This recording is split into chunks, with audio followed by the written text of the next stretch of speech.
A very good evening to everyone. Welcome to our webinar on changes in industry due to rapid digitization. I'm delighted to be your host today. Before we dive into our discussion, I would like to extend a warm welcome to our distinguished speaker, Professor Santosh Kurup sir, Professor of Practice, Digital University of Kerala. We welcome you, sir. Good evening, sir. Hi, good evening. You are able to hear me, right? Yes, sir. Perfectly audible. Okay. So, thank you for the kind invitation. yes, sir. So before we begin with the session, I would like to give a brief introduction of our esteemed speaker today. Sri Professor Santosh Kurup sir has over 17 years of experience in the ICT industry, including key roles at TCS Limited and ICT Academy of Kerala. Santosh sir is well equipped to navigate us through the complexities of digital transformation. Professor Santosh Kurup sir was a CEO of ICT Academy of Kerala for 9 years. That is mandated to provide employability skills to technical, technology, and science institutions in Kerala. Before joining ICT, before we begin, I would like to kindly request all participants to fill out the attendance form provided in the chat box. We request your active participation throughout the session. So, having said that, I would also like to give an overview of today's session. Like our webinar will span the next hour, featuring Santosh Kurup sir, who will lead a 45-minute session on Industry 4.0, exploring gig jobs and entrepreneurial opportunities in the digital realm. Subsequently, we will allocate 50 minutes for a dynamic Q&A session. Please feel free to engage by submitting your queries in the chat box during the presentation as well, and they will all be addressed during the interactive Q&A session. So without further ado, let's welcome Professor Santosh Kurup sir to the virtual stage. Over to you, sir. Thank you. Thank you so much for the kind introduction. And welcome student community at large, I believe, are the participants here. I could still see a lot of people entering the room and connecting. While we are waiting for them, may I request to put in the chat box a few questions that I have to ask you, okay? Firstly, how many of you will not understand Malayalam? Is there anyone who doesn't understand Malayalam? Okay. So, അപ്പോൾ ഒരുവിധം എല്ലാവർക്കും മലയാളം അറിയാവുന്നത് കൊണ്ട് നമുക്ക് സംവാദം കുറച്ച് ഇംഗ്ലീഷും മലയാളം കലർത്തിയാവാം അല്ലേ? കുഴപ്പമില്ലല്ലോ? എസ് എന്നോ അല്ലെങ്കിൽ നോ എന്നോ ചാറ്റ് ബോക്സിൽ ഒന്ന് ഇട്ട് തരുമോ? Okay, cool. ഓക്കെ, കുറെ അധികം എസ് കിട്ടി.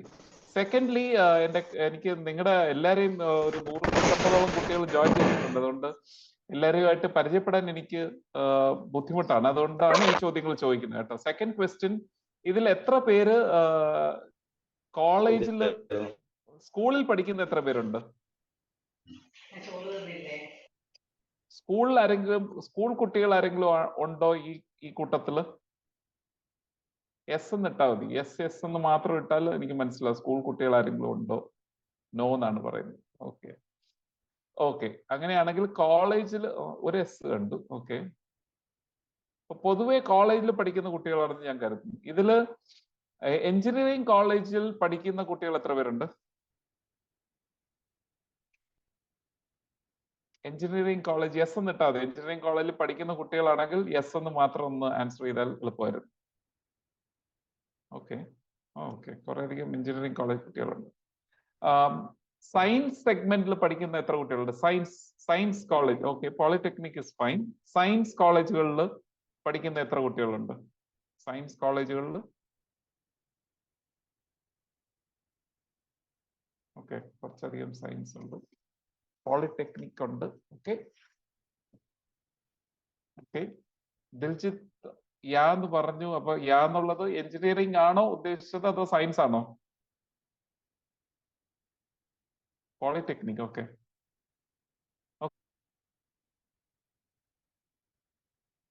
ഓക്കെ, കുറച്ചധികം കുട്ടികൾ പോളിടെക്നിക് ഉണ്ട്.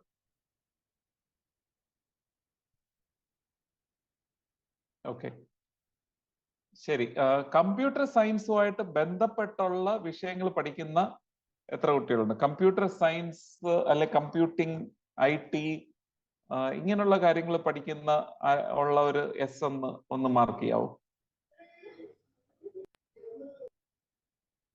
computer applications. Okay.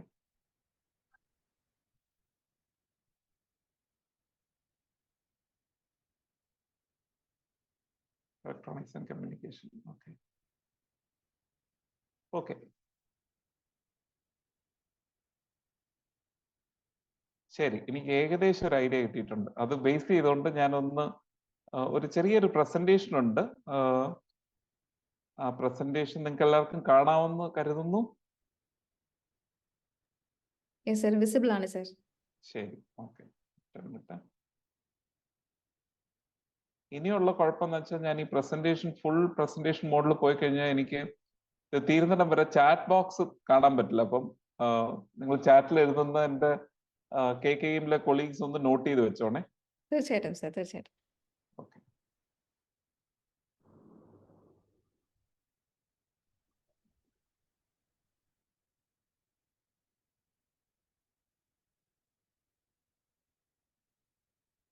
ഫുൾ സ്ക്രീനിൽ ഇടുകയാണ്. അപ്പം ടുഡേ ഇന്നത്തെ ടോപ്പിക് എനിക്ക് തന്നത് rapid changes in industry due to digitalisation ആണ്. അതായത് ഡിജിറ്റലൈസേഷൻ എന്ന് പറഞ്ഞ ഒരു കോൺസെപ്റ്റ് പ്രകാരം നമ്മുടെ വ്യവസായ മേഖലയിൽ നടക്കുന്ന വ്യതിയാനങ്ങളെ കുറിച്ചുള്ള ഒരു ടോപ്പിക്കാണ് നമ്മൾ ഡിസ്കസ് ചെയ്യുന്നത്. അപ്പൊ അതിനു മുമ്പായിട്ട് ഒരു ക്വിക്കായിട്ട് ഡിജിറ്റലൈസേഷൻ എന്താണ്, പലപ്പോഴും നമ്മുടെ മുന്നിലുള്ള ഒരു ചോദ്യമാണ്, എന്താണ് ഡിജിറ്റലൈസേഷൻ? കമ്പ്യൂട്ടറൈസേഷൻ നമ്മൾ കേട്ടിട്ടുണ്ട്, ഇപ്പൊ നമ്മൾ പലപ്പോഴും ഡിജിറ്റലൈസേഷനെ കുറിച്ച് കേൾക്കുന്നുണ്ട്. അപ്പൊ ഇത് തമ്മിലുള്ള പ്രധാന വ്യത്യാസം എന്താണ് എന്നുള്ള ഒരു ചോദ്യം കുറച്ച് പേരുടെയെങ്കിലും കയ്യിലുണ്ടാവും.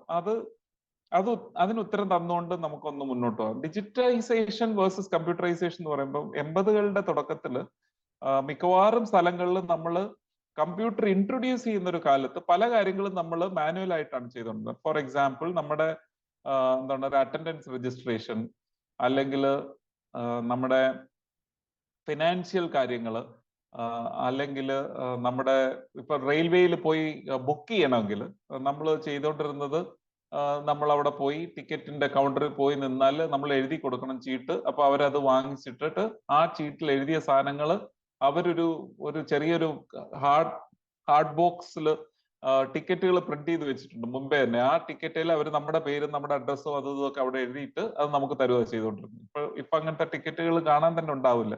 അപ്പം മുൻപേ പ്രിന്റ് ചെയ്യപ്പെട്ട ടിക്കറ്റുകളുടെ മുകളിൽ പേര് എഴുതി ബാക്കിയുള്ള ഡീറ്റെയിൽസ് എഴുതി തരുന്ന ഒരു പ്രോസസ് ആയിരുന്നു ആദ്യം ഉണ്ടായിരുന്നത്. അപ്പൊ കമ്പ്യൂട്ടറൈസേഷൻ വന്നപ്പോ എന്താ സംഭവിച്ചതെന്ന് വെച്ചാൽ, ഇങ്ങനെ കൈകൊണ്ട് എഴുതി തരുന്ന ആ പ്രോസസ്സ്, ഇപ്പൊ റെയിൽവേ ടിക്കറ്റിങ്ങിന്റെ കാര്യം തന്നെ എടുക്കുകയാണെങ്കിൽ അവർ നേരെ അത് കമ്പ്യൂട്ടറൈസേഷൻ വഴി അത് കമ്പ്യൂട്ടർ പ്രിന്റ് ഔട്ടുകളായിട്ട് കൺവേർട്ട് ചെയ്യപ്പെട്ടു. ഓക്കെ, അതാണ് ആക്ച്വലി കമ്പ്യൂട്ടറൈസേഷൻ വഴി നടന്നത്. അതായത് മാനുവലായിട്ട് ചെയ്തുകൊണ്ടിരുന്ന പല കാര്യങ്ങളും കമ്പ്യൂട്ടർ വഴി ചെയ്തു തുടങ്ങുന്ന ഒരു മെക്കാനിസത്തിലോട്ട് നമ്മൾ മാറി. ഓക്കെ, അത് കഴിഞ്ഞ് കുറെ നാൾ കഴിഞ്ഞപ്പോഴത്തേക്കും നമ്മൾ ഡിജിറ്റലൈസേഷന്റെ ആരംഭഘട്ടം എന്ന നിലയ്ക്ക് നമ്മൾ പലപ്പോഴായിട്ട് ഇപ്പൊ റെയിൽവേ ടിക്കറ്റിംഗ് തന്നെ നോക്കണം, IRCTC വന്നു. IRCTC വഴി നമുക്ക് ബുക്ക് ചെയ്യാം എന്നുള്ള ഒരു മെക്കാനിസം വന്നു. അപ്പൊ അവിടെ പോയി ബുക്ക് ചെയ്യുന്നത് നമുക്ക് തന്നെ ബുക്ക് ചെയ്യാന്നുള്ള ഒരു സിറ്റുവേഷനിലോട്ട് വന്നു. അതായത് the responsibility of doing a transaction by a third person became something that came to us. അതായത് ഒരു സെൽഫ് സർവീസ് മോഡിലോട്ട് പോയി. നമുക്ക് സ്വന്തമായിട്ട് ഇപ്പൊ ചിലയിടത്ത് ബുഫേ കഴിക്കുന്നില്ല, ബുഫേ കഴിക്കുമ്പോൾ വിളമ്പി തരുന്നതിന് വരെ നമ്മൾ സ്വന്തമായിട്ട് എടുക്കുന്ന പോലെ. അപ്പൊ ആ ഒരു മോഡിലോട്ട് മൂവ് ചെയ്യാനായിട്ട് ഉള്ള ഒരു എനേബിൾമെന്റ് കമ്പ്യൂട്ടേഴ്സ് അല്ലെങ്കിൽ ഇൻഫർമേഷൻ ടെക്നോളജി പ്രൊവൈഡ് ചെയ്തു. അതാണ് ഈ ഡിജിറ്റൈസേഷന്റെ ആദ്യ ഭാഗം എന്ന് പറയുന്നത്, റൈറ്റ്? അപ്പം ടെല്ലർ ഉണ്ടായിരുന്നിടത്ത് നമുക്ക് ഇന്റർനെറ്റ് ബാങ്കിങ് ചെയ്യാൻ പറ്റുന്നു, റൈറ്റ്? ഇങ്ങനെയുള്ള പല കാര്യങ്ങളും നമുക്ക് സെൽഫ് സർവീസ് വഴിയോ, അല്ലെങ്കിൽ ചില കാര്യങ്ങളിൽ സെൽഫ് സർവീസ് പറ്റില്ലായിരിക്കും, ബട്ട് അത് ഡിജിറ്റലിലോട്ട് മാറുകയുണ്ടായി, റൈറ്റ്? അതായത് അവരെ നടക്കുന്ന ആക്ടിവിറ്റീസ് കുറച്ചുകൂടെ വാല്യൂ ആഡിങ് ആയിട്ട്, അല്ലെങ്കിൽ കുറച്ചുകൂടെ ഇൻട്രസ്റ്റിംഗ് ആയിട്ട് മാറാനും, കുറച്ചുകൂടെ ഉപയോഗപ്രദമാകാനും, കുറച്ചുകൂടെ എഫിഷ്യന്റ് ആയിട്ട് മാറാനും കമ്പ്യൂട്ടേഴ്സ് ഹെൽപ്പ് ചെയ്തു. അപ്പൊ അവിടെയാണ് ഫണ്ടമെന്റൽസ് ഓഫ് ഡിജിറ്റൈസേഷൻ എന്ന് പറയുന്നത്, more efficient operations with the help of information technology എന്നുള്ളത്. അതിന്റെ ഒരു നെക്സ്റ്റ് സ്റ്റേജ് ആണ് നമ്മളിപ്പോ കണ്ടുകൊണ്ടിരിക്കുന്ന ഈ റാപ്പിഡ് ഡിജിറ്റൈസേഷൻ എന്ന് പറയുന്ന, അല്ലെങ്കിൽ ഇൻഡസ്ട്രി 4.0 പല മേഖലകളും നമ്മൾ പണ്ട് കരുതിക്കൊണ്ടിരുന്ന പല മേഖലകളും ഇൻഫർമേഷൻ ടെക്നോളജിക്ക് ചെയ്യാൻ പറ്റുമെന്ന് പറ്റില്ല എന്ന് കരുതിയിരുന്ന പല മേഖലകളിലോട്ട് ഇപ്പൊ ഡിജിറ്റൈസേഷൻ വ്യാപകമായി. ഉദാഹരണങ്ങളാണ് ആയിട്ട് പറയുകയാണെങ്കിൽ, ഇപ്പം എന്താ പറയുക, കൃഷിയും കമ്പ്യൂട്ടറും തമ്മിൽ എന്ത് ബന്ധം എന്ന് നമ്മൾ പലപ്പോഴായിട്ട് ചോദിച്ചു പോകും, റൈറ്റ്? അപ്പൊ കൃഷിയിടങ്ങളിൽ ഇൻഡസ്ട്രിയലൈസേഷന്റെ ഭാഗമായിട്ട് ഡിജിറ്റൈസേഷൻ വരികയുണ്ടായി. അപ്പൊ ഡിജിറ്റൽ ടെക്നോളജീസിന്റെ വകഭേദങ്ങൾ ഉപയോഗിച്ചുകൊണ്ട് കൃഷിയെ മോർ എഫിഷ്യന്റ് ആക്കാനും സ്മാർട്ട് ആക്കാനും പറ്റുന്നുണ്ട്, റൈറ്റ്? അതുപോലെ മൈനിങ് സെഗ്മെന്റിന്റെ അകത്ത് നോക്കുവാണ്. മൈനിങ് എന്ന് പറഞ്ഞ സെഗ്മെന്റിന്റെ അകത്തൊന്നും ഒരു കാരണവശാലും നമുക്ക് ടെക്നോളജിയുടെ ഒരു ഉപയോഗത്തെക്കുറിച്ച്, ഇൻഫർമേഷൻ ടെക്നോളജിയുടെ ഉപയോഗത്തെക്കുറിച്ച് നമുക്ക് ചിന്തിക്കാൻ പറ്റുന്നില്ല. അപ്പോൾ അങ്ങനെ ഒരു മെക്കാനിസം ത്തിലൂടെ അങ്ങനെയുള്ള മേഖലകളെ കൂടി നമ്മൾ ടച്ച് ചെയ്യാൻ പറ്റുകയാണ്. അതാണ് ഇപ്പോഴത്തെ കാലഘട്ടത്തിലുള്ള ആ ഡിജിറ്റൈസേഷന്റെ പ്രോഗ്രസ് എന്ന് പറയുന്നത്. ആദ്യ കാലഘട്ടങ്ങളിൽ എക്സിസ്റ്റിംഗ്, അതായത് ഡിജിറ്റൈസ് ചെയ്യാൻ പറ്റുന്ന മേഖലകളെ ട്രാൻസ്ഫോം ചെയ്യുകയുണ്ടായി. ഇപ്പോഴത്തെ പുതിയ കാലഘട്ടത്തിൽ ഡിജിറ്റൈസേഷൻ പോസിബിൾ അല്ല എന്ന് കരുതിയിരുന്ന പല മേഖലകളും ഡിജിറ്റൈസേഷൻ ആവുന്നുണ്ട്. ഇതിന്റെ ഒരു കാരണം എന്ന് പറയുന്നത് ഈ ഡിജിറ്റൽ അല്ലെങ്കിൽ ഇൻഫർമേഷൻ ടെക്നോളജി എന്ന് പറയുന്ന ആ സെഗ്മെന്റ് ഡിജിറ്റൽ ടെക്നോളജി എന്ന് പറഞ്ഞ സെഗ്മെന്റിലോട്ട് മാറപ്പെട്ടു. അപ്പൊ ഇൻഫർമേഷൻ ടെക്നോളജി എന്ന് പണ്ട് പറഞ്ഞുകൊണ്ടിരുന്നത് ഇൻഫർമേഷൻ, അതായത് ഡേറ്റ ഉപയോഗിച്ചുകൊണ്ട് ചെയ്യുന്ന കാര്യങ്ങൾ എന്നുള്ളതായിരുന്നു ഇൻഫർമേഷൻ ടെക്നോളജി എന്ന് പറയുന്നത്. ടെക്നോളജി എന്ന് പറയുന്നത് സാങ്കേതിക വിദ്യ പണ്ടേ ഉണ്ടായിരുന്ന എഞ്ചിനീയറിംഗും ടെക്നോളജിയും ഒക്കെ ഉള്ളത്. പക്ഷെ ഇൻഫർമേഷൻ ഉപയോഗിച്ചുകൊണ്ടുള്ള ടെക്നോളജി എന്നെയാണ് ഇൻഫർമേഷൻ ടെക്നോളജി എന്ന്. Information became more digital. അങ്ങനെ വന്നപ്പോൾ എന്താ പറ്റിയെന്ന് വെച്ച് കഴിഞ്ഞാല്, ഈ ഇൻഫർമേഷൻ നമ്മൾ പണ്ട് മനുഷ്യൻ കൊടുത്തുകൊണ്ടിരുന്ന ഇൻഫർമേഷനുകൾ ഇപ്പം മനുഷ്യൻ മാത്രമല്ല ഇൻഫർമേഷൻ കൊടുക്കുന്നത്. There are lot of things that can produce information. Machines are creating information, automotives are creating information, right? അപ്പൊ പല മനുഷ്യരല്ലാത്ത പല വസ്തുക്കളും ഇൻഫർമേഷൻ ക്രിയേറ്റ് ചെയ്യാൻ തുടങ്ങി. അങ്ങനെ വന്നപ്പോഴത്തേക്ക് ആ ഡിജിറ്റൈസേഷന്റെ ഒരു മാനം തന്നെ അങ്ങ് മാറി, റൈറ്റ്? അപ്പം ഇൻഫർമേഷൻ ടെക്നോളജി എന്ന മേഖല തന്നെ കുറച്ചുകൂടെ വ്യാപകമായി. അതുകൊണ്ട് തന്നെ ഇൻഫർമേഷൻ ടെക്നോളജി ഡിജിറ്റൽ ടെക്നോളജിയിലോട്ട് അഡ്വാൻസ് ചെയ്തു. ഡിജിറ്റൽ ടെക്നോളജി ഉപയോഗിച്ചുകൊണ്ട് ചെയ്യാവുന്ന കാര്യങ്ങളുടെ വ്യാപ്തിയും ഡെപ്തും കൂടുകയുണ്ട്. അതാണ് ഇതിന്റെ ഒരു പ്രിമൈസ് എന്ന് പറയുന്നത്. അതുകൊണ്ടാണ് ഇങ്ങനെയുള്ള പല ചേഞ്ചസുകളും വന്നുകൊണ്ടിരിക്കുന്നത്. അപ്പൊ ഇതിന്റെ ഒരു സംക്ഷിപ്ത രൂപത്തിൽ പോവുകയാണെങ്കിൽ, ലോകത്ത് നോക്കുവാണെങ്കിൽ പല രീതിയിലുള്ള ചേഞ്ചസുകൾ ടെക്നോളജിയിൽ അധിഷ്ഠിതമായിക്കൊണ്ട് തന്നെയുള്ള പല ചേഞ്ചസുകൾ വന്നു. ടെക്നോളജി അല്ലാത്ത പല ചേഞ്ചസുകൾ നടക്കുന്നുണ്ട്. ഇപ്പം റിസഷന്റെ കാര്യങ്ങൾ പറയുന്നുണ്ട്, ജിയോ പൊളിറ്റിക്സിന്റെ കാര്യങ്ങൾ പറയുന്നുണ്ട്. അതൊന്നും നമ്മളിവിടെ ടച്ച് ചെയ്യുന്നില്ല. ഓക്കെ, ഇപ്പൊ digitisation at a rapid pace വന്നതോടുകൂടി ഓട്ടോമേഷൻ എന്ന് പറയുന്ന ആ സിദ്ധാന്തം, പണ്ടൊക്കെ ഓട്ടോമേഷൻ എന്ന് പറഞ്ഞ ഒരു വലിയ സംഭവമായിരുന്നു. ഇന്ന് ഓട്ടോമേഷൻ എന്ന് പറയുന്ന ഒരു വലിയ സംഭവമല്ല, അതൊരു ഗിവൺ ആണ്. അതായത് പല മേഖലകളിലും ഓട്ടോമാറ്റിക് ആയിട്ടുള്ള കാര്യങ്ങൾ ചെയ്തിരിക്കണം എന്നുള്ളത് ഒരു ഗിവൺ ആയിട്ടുള്ള സംഭവമാണ്. വളരെ സിമ്പിൾ ആയിട്ട് ഇപ്പോഴത്തെ തലമുറയ്ക്ക് പോലും ഒന്നിങ്ങനെ മാനുവൽ ആയിട്ടിരുന്ന് കുത്തിയിരുന്ന് കൈയക്ഷരം കൊണ്ട് എഴുതി സമർപ്പിച്ച് ഫോം കൊടുത്തൊക്കെ ചെയ്യുന്ന ആ ഒരു മെക്കാനിസത്തിനെ കുറിച്ച് നിങ്ങൾക്ക് ചിന്തിക്കാൻ പോലും പറ്റില്ല. ആൻഡ് നിങ്ങൾക്ക് അങ്ങനെയുള്ളൊരു സ്ഥാപനത്തിലോട്ട് പോയി എന്തെങ്കിലും ചെയ്യണം എന്ന് പറഞ്ഞു കഴിഞ്ഞാൽ കഴിവതും അത് ഒഴിവാക്കുക, അല്ലെങ്കിൽ അച്ഛനമ്മയിപ്പിച്ച് മുങ്ങുക ചെയ്യുകയായിരിക്കും നമ്മൾ ചെയ്യുന്നത്. അപ്പം നമ്മുടെ ഈ ജനറേഷൻ പോലും ആ ഡിജിറ്റൈസേഷനെ അഡോപ്റ്റ് ചെയ്ത് കഴിഞ്ഞു. ഒരു ഡിജിറ്റൽ ജനറേഷനാണ് നമ്മൾ എന്ന് പറയുന്നത്. അപ്പൊ അതുകൊണ്ട് തന്നെ മറ്റുള്ള നോൺ ഡിജിറ്റൽ ആയിട്ടുള്ള കാര്യങ്ങൾക്ക് നമുക്ക് താല്പര്യമില്ല. അപ്പൊ ഓട്ടോമേഷൻ എന്ന് പറയുന്നത് എല്ലാ സ്ഥാപനങ്ങളെ സംബന്ധിച്ചിടത്തോളം, എല്ലാ ബിസിനസ്സുകളെ സംബന്ധിച്ചിടത്തോളം, ഗവൺമെന്റുകളെ സംബന്ധിച്ചിടത്തോളവും വളരെയധികം എന്താ പറയുക എക്സ്പെക്റ്റഡ് ആയി മാറിക്കഴിഞ്ഞു. Okay, that is one rapid change that is happening. പണ്ട് അതൊരു വലിയ പ്രീമിയം ആയിരുന്നു, ഇന്ന് അത് പ്രീമിയം ഒന്നുമല്ല, റൈറ്റ്? അഡ്വാൻസ്മെന്റ്സ് ഇൻ ടെക്നോളജി, അതാണ് ഞാൻ നേരത്തെ പറഞ്ഞ ഡിജിറ്റൽ എന്ന് പറയുന്ന ഇൻഫർമേഷൻ ടെക്നോളജി നിന്ന് വളരെയധികം വ്യാപകമാകുകയും പല രീതിയിലുള്ള അവതാരങ്ങളായിട്ട് ടെക്നോളജി മാറുകയും ചെയ്യുന്നുണ്ട്, റൈറ്റ്? അതിന്റെ ഒരു സ്ലൈഡ് ഭാവിയിൽ നമുക്ക് കാണാം കുറച്ച് കഴിയുമ്പോഴത്തേക്ക്. പിന്നുള്ള global supply chains are transforming. ഇത് നിങ്ങൾക്ക് ഒരു വളരെ സിംപ്ലിഫൈഡ് മോഡൽ പറയുകയാണെങ്കിൽ, ഇപ്പൊ ആമസോണിൽ നിങ്ങളൊരു വസ്തു ഓർഡർ ചെയ്ത് കഴിഞ്ഞാൽ ആ സാധനം ചിലപ്പോൾ വരുന്ന അങ്ങ് ഗുർഗാവിലുള്ള ഏതെങ്കിലും മാനുഫാക്ചറിങ് യൂണിറ്റിൽ നിന്നായിരിക്കും. അപ്പൊ നിങ്ങൾക്ക് ആമസോണിനുള്ളവർക്ക് എനിക്ക് പ്രതികരണങ്ങൾ ചോദിക്കണം താല്പര്യമുണ്ട്, പക്ഷെ സമയം എത്തുമെന്ന് തോന്നില്ല. അതുകൊണ്ട് ആമസോണിൽ നിങ്ങൾ ഒരു സാധനം ഓർഡർ ചെയ്ത് കഴിഞ്ഞാൽ അത് ട്രാക്കിംഗ് എന്ന് പറഞ്ഞൊരു മെക്കാനിസം ഉണ്ട്. ട്രാക്കിംഗിന്റെ അകത്ത് കാണുന്ന പലത്, ഇപ്പൊ ആമസോൺ ഗോഡൌണിൽ നിന്ന് അത് പിക്ക് ചെയ്യപ്പെട്ടു, അതിപ്പോ ഇൻഫ്ലൈറ്റില് ബാംഗ്ലൂരിലെത്തി, അവിടുന്ന് കൊച്ചി എത്തി, അത് കഴിഞ്ഞ് ഇപ്പൊ ഔട്ടിന് വേണ്ടി ട്രാൻസിഷൻ ഫേസിലാണ്, അല്ല ഔട്ട് ഓൺ ഡെലിവറി, ഇങ്ങനെ പല സ്റ്റേറ്റസുകൾ നമുക്ക് കാണാൻ പറ്റും അതിനെ ട്രാക്ക് ചെയ്യുമ്പോഴത്തേക്ക്. ആ സ്റ്റേറ്റസുകളും ആ ട്രാക്കിങ്ങും ആണ് in simple word supply chain എന്ന് പറയുന്നത്. അതായത്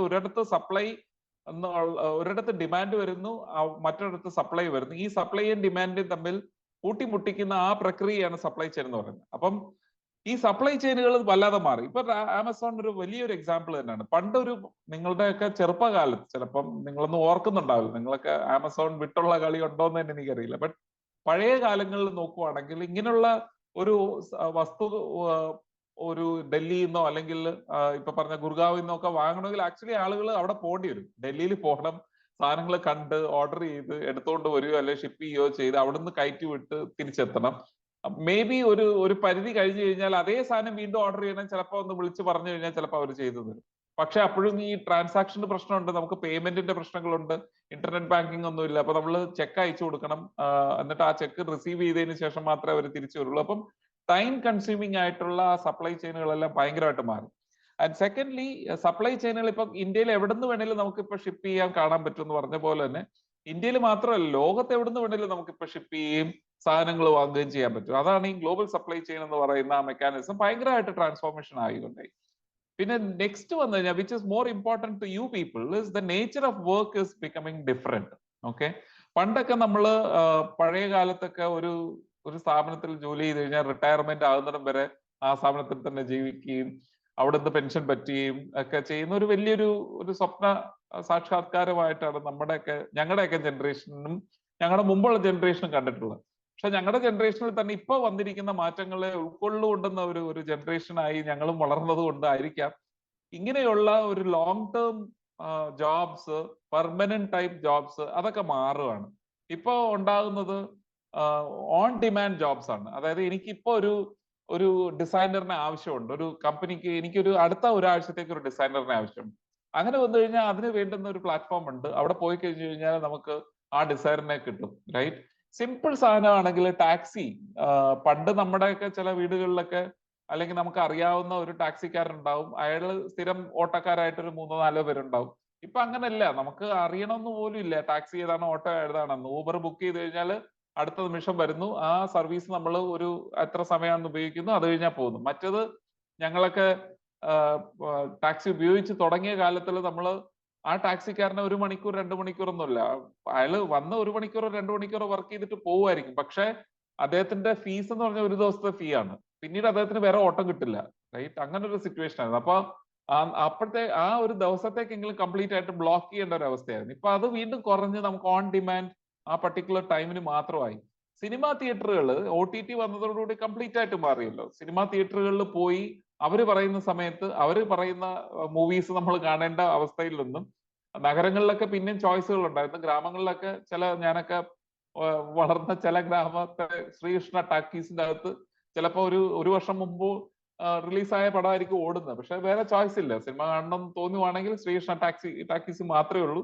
അവിടെ പോയി ആ പടം മാത്രമേ കാണാൻ പറ്റുള്ളൂ. ചിലപ്പോൾ 1 വർഷം 2 വർഷം കഴിഞ്ഞതായിരിക്കും. റൈറ്റ്, ആ സമയം OTT വന്നതോടുകൂടി എന്തായി, ഓൺ ഡിമാൻഡ് എന്റർടൈൻമെന്റ് ആയി. നമുക്ക് ആവശ്യമുള്ളപ്പോൾ നമുക്ക് ആവശ്യമുള്ള സിനിമ ആവശ്യമുള്ള സമയത്ത് ആവശ്യമുള്ളത്ര മാത്രം, അത് ഒറ്റയടിക്ക് കാണണമെന്നില്ല, പലപ്പോഴായിട്ട് കാണണമെന്നേ ഉള്ളൂ എന്നുണ്ടെങ്കിൽ ഏതുതരം ഫ്ലെക്സിബിലിറ്റി നമ്മൾക്ക് കൊണ്ടുവന്നു. അതാണ് ഓൺ ഡിമാൻഡ് എന്ന് പറഞ്ഞ മോഡൽ വന്നത്. റൈറ്റ്, പിന്നെ ലാസ്റ്റ് വന്നിട്ട് hyper local markets R emerging. ഇതൊരു വളരെ ഇൻട്രസ്റ്റിംഗ് ആയിട്ടുള്ള ഒരു സ്റ്റേജ് ആണ് ഇത്. നിങ്ങളുടെ ഈ 177ഓളം ആളുകളിൽ ആർക്കെങ്കിലും ഒക്കെ ഓണ്ടർപ്രണർഷിപ്പിനെ കുറിച്ച് താല്പര്യമുള്ളവരാണെങ്കിൽ, പണ്ടൊക്കെ ഓണ്ടർപ്രണർ എന്ന് പറഞ്ഞു കഴിഞ്ഞാൽ അല്ലെങ്കിൽ ബിസിനസ്സുകൾ എന്ന് പറഞ്ഞു കഴിഞ്ഞാൽ മിനിമം കേരളത്തിലെങ്കിലും വ്യാപകമായിരിക്കണം, എന്നെങ്കിലും നമുക്ക് എന്തെങ്കിലും ലാഭം ഉണ്ടാകാൻ പറ്റുള്ളൂ. അതുപോലെ എല്ലാ സാധനങ്ങളും നമുക്ക് അറിയാവുന്ന കുറച്ച് സപ്ലയേഴ്സ് ഉണ്ടാവും, അവിടുന്ന് വാങ്ങിച്ച് നമ്മൾ പ്രോഡക്റ്റ് ഉണ്ടാക്കി നമ്മൾ വിൽക്കുന്നു. അപ്പം കുറച്ചുകൂടെ റിജിഡ് ആയിട്ടുള്ള ഒരു മോഡൽസ് ആയിരുന്നു.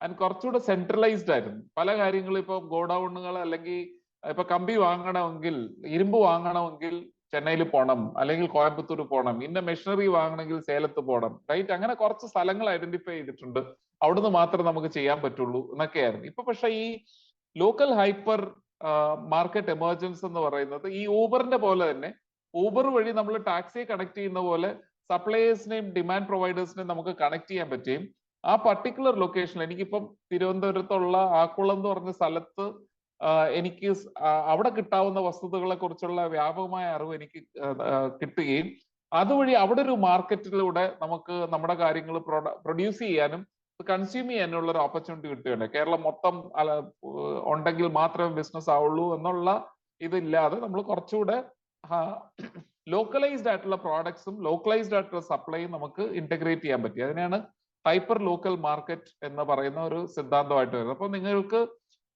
വീട്ടിൽ കുടുംബശ്രീയുടെ പല പ്രോഡക്റ്റുകളും വളരെയധികം ക്ലാസിക് എക്സാമ്പിൾ ആണ് ഈ ഹൈപ്പർ ലോക്കൽ മാർക്കറ്റ്. അവിടുത്തെ അച്ചാറുകൾ അല്ലെ അവിടെ ഉണ്ടാകുന്ന പപ്പടങ്ങൾ ആ പഞ്ചായത്തിൽ മാത്രമായിട്ടായിരിക്കും ഡിസ്ട്രിബ്യൂട്ട് ചെയ്യുന്നത്. അപ്പൊ അവിടുത്തെ ഡിമാൻഡും അവിടുത്തെ സപ്ലൈ ആ ലോക്കൽ പഞ്ചായത്ത് അല്ലെ വാർഡിൽ ലെവലിൽ മാത്രമായിട്ട് നമുക്ക് ചുരുക്കപ്പെടുകയെങ്കിലും ആ സ്വയം തൊഴിൽ വഴി അവർക്ക് അവരുടേതായ ജീവിത കാര്യങ്ങൾ മുന്നോട്ട് പോകാനുള്ള കാര്യങ്ങൾ നമുക്ക് നടക്കുന്നുണ്ട്, റൈറ്റ്? അതിനെയാണ് ഹൈപ്പർ ലോക്കൽ മാർക്കറ്റ് എന്ന് പറയുന്നത്. അവിടെ ടെക്നോളജി വന്നതോടുകൂടി അതിലും വളരെ റാപ്പിഡ് ആയിട്ടുള്ള ഒരു അബ്സോർപ്ഷൻ നടക്കുന്നുണ്ട്. അപ്പൊ ഇങ്ങനെയുള്ള കുറെ ചേഞ്ചസുകളാണ് ഇൻ എ നട്ഷൽ ടെക്നോളജി വഴി ബിസിനസ് രംഗത്തും വ്യാവസായിക രംഗത്ത് അറ്റ് എ ലാർജ് വരികയുണ്ട്.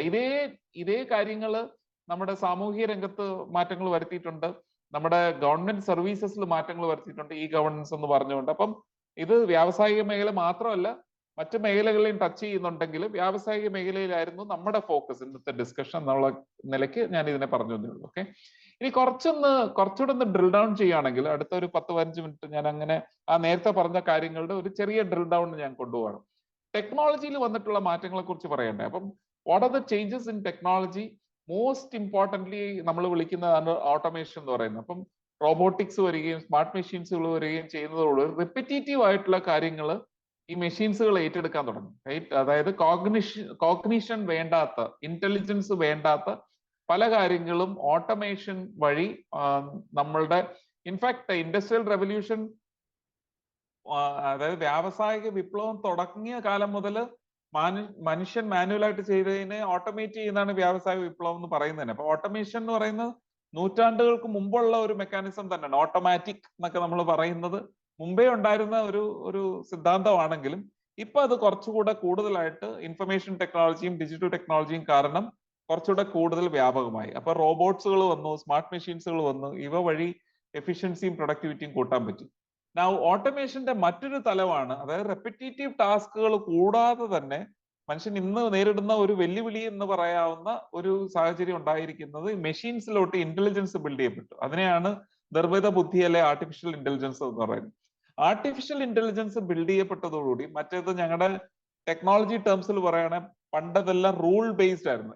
ഇന്ന കാര്യങ്ങൾ ശരിയാണെങ്കിൽ നിങ്ങൾ ഇത് ചെയ്യൂ എന്നുള്ള റൂൾ ബേസ്ഡ് മെക്കാനിസത്തിൽ നിന്ന് മാറി അൽഗോരിതം ബേസ്ഡ് മെക്കാനിസമായി. അതുകൊണ്ട് മെഷീൻസ് തന്നെ കണ്ടെത്തും, സ്വയം പഠിക്കും, അതിന് കിട്ടുന്ന എക്സ്പോഷർ വഴി അത് തന്നെ അൽഗോരിതംസിൽ മോഡിഫിക്കേഷൻ കൊണ്ടുവരികയും അതുവഴി പുതിയ കാര്യങ്ങൾ, പുതിയ ചാലഞ്ചസ് കൊടുക്കുകയാണെങ്കിലും അതിനുള്ള പ്രതികരണങ്ങൾ വരുത്താനുള്ള സാഹചര്യം ആർട്ടിഫിഷ്യൽ ഇന്റലിജൻസിനുണ്ട്. ഇതിന്റെ ഏറ്റവും പുതിയ ഒരു ട്രാൻസ്ഫോർമേഷൻ എന്ന് പറയുന്നതാണ് ജനറേറ്റീവ് AI എന്ന രീതിയിൽ നമ്മൾ കേട്ടുകൊണ്ടിരിക്കുന്നത്. അതായത് നോർമൽ AI എന്ന് പറഞ്ഞു കഴിഞ്ഞാൽ പാസ്റ്റ് ഹിസ്റ്റോറിക് ഡേറ്റ ഉപയോഗിച്ചുകൊണ്ടുള്ള സാഹചര്യങ്ങളെ മനസ്സിലാക്കി മുന്നോട്ട് നീങ്ങുന്ന ഒരു മെക്കാനിസം ആണെങ്കിൽ ജനറേറ്റീവ് AI എന്ന് പറഞ്ഞു കഴിഞ്ഞാൽ ഈ AI തന്നെ സ്വന്തമായിട്ട് കണ്ടന്റുകൾ ക്രിയേറ്റ് ചെയ്തു തുടങ്ങി, റൈറ്റ്? അതിന്റെ ഒരു ക്ലാസിക് എക്സാമ്പിൾ ആണ് ChatGPT എന്ന് നിങ്ങളെല്ലാം കേട്ടിട്ടുണ്ടാവും. ChatGPT വഴി ചെയ്യാവുന്നത് ക്രിയേറ്റീവ് ആയിട്ടുള്ള കണ്ടന്റ്സുകൾ നമുക്ക് ഉണ്ടാക്കാൻ പറ്റും. അതായത് നമ്മൾ ഏതെങ്കിലും ഒരു, ഇൻഫാക്ട് അതിൻ്റെ അകത്ത് ഇപ്പം നമുക്കൊരു കവിത വേണം അല്ലെങ്കിൽ കഥ വേണം എന്നൊക്കെ പറഞ്ഞാൽ പോലും തിരിച്ച് റെസ്പോണ്ട് ചെയ്യാനും ആ കവിത അതിൻ്റെതായ രീതിയിൽ ഒരു ഒത്തന്റിക് ആയിട്ടുള്ള ഒരു കവിതയോ ഒത്തന്റിക് ആയിട്ടുള്ള കഥയോ എഴുതി തരാനുള്ള പ്രാപ്തി വരെ ChatGPTക്ക് ഉണ്ടായിട്ടുണ്ട്. അപ്പം കണ്ടന്റ്, ക്രിയേറ്റീവ് കണ്ടന്റ് വരെ ക്രിയേറ്റ് ചെയ്യാവുന്ന ഒരു മേഖലയിലോട്ട് ആർട്ടിഫിഷ്യൽ ഇന്റലിജൻസ് എത്തിയിട്ടുണ്ട്. ബിഗ് ഡേറ്റ ആൻഡ് അനലിറ്റിക്സ് എന്ന് പറയുന്നത്, ബിഗ് ഡേറ്റ എന്ന് പറയുന്നത് നമ്മുടെ സാധാരണ തരത്തിലുള്ള ഡേറ്റകളിനെ നമ്മൾ സ്ട്രക്ചേർഡ് ഡേറ്റ എന്ന് പറയും.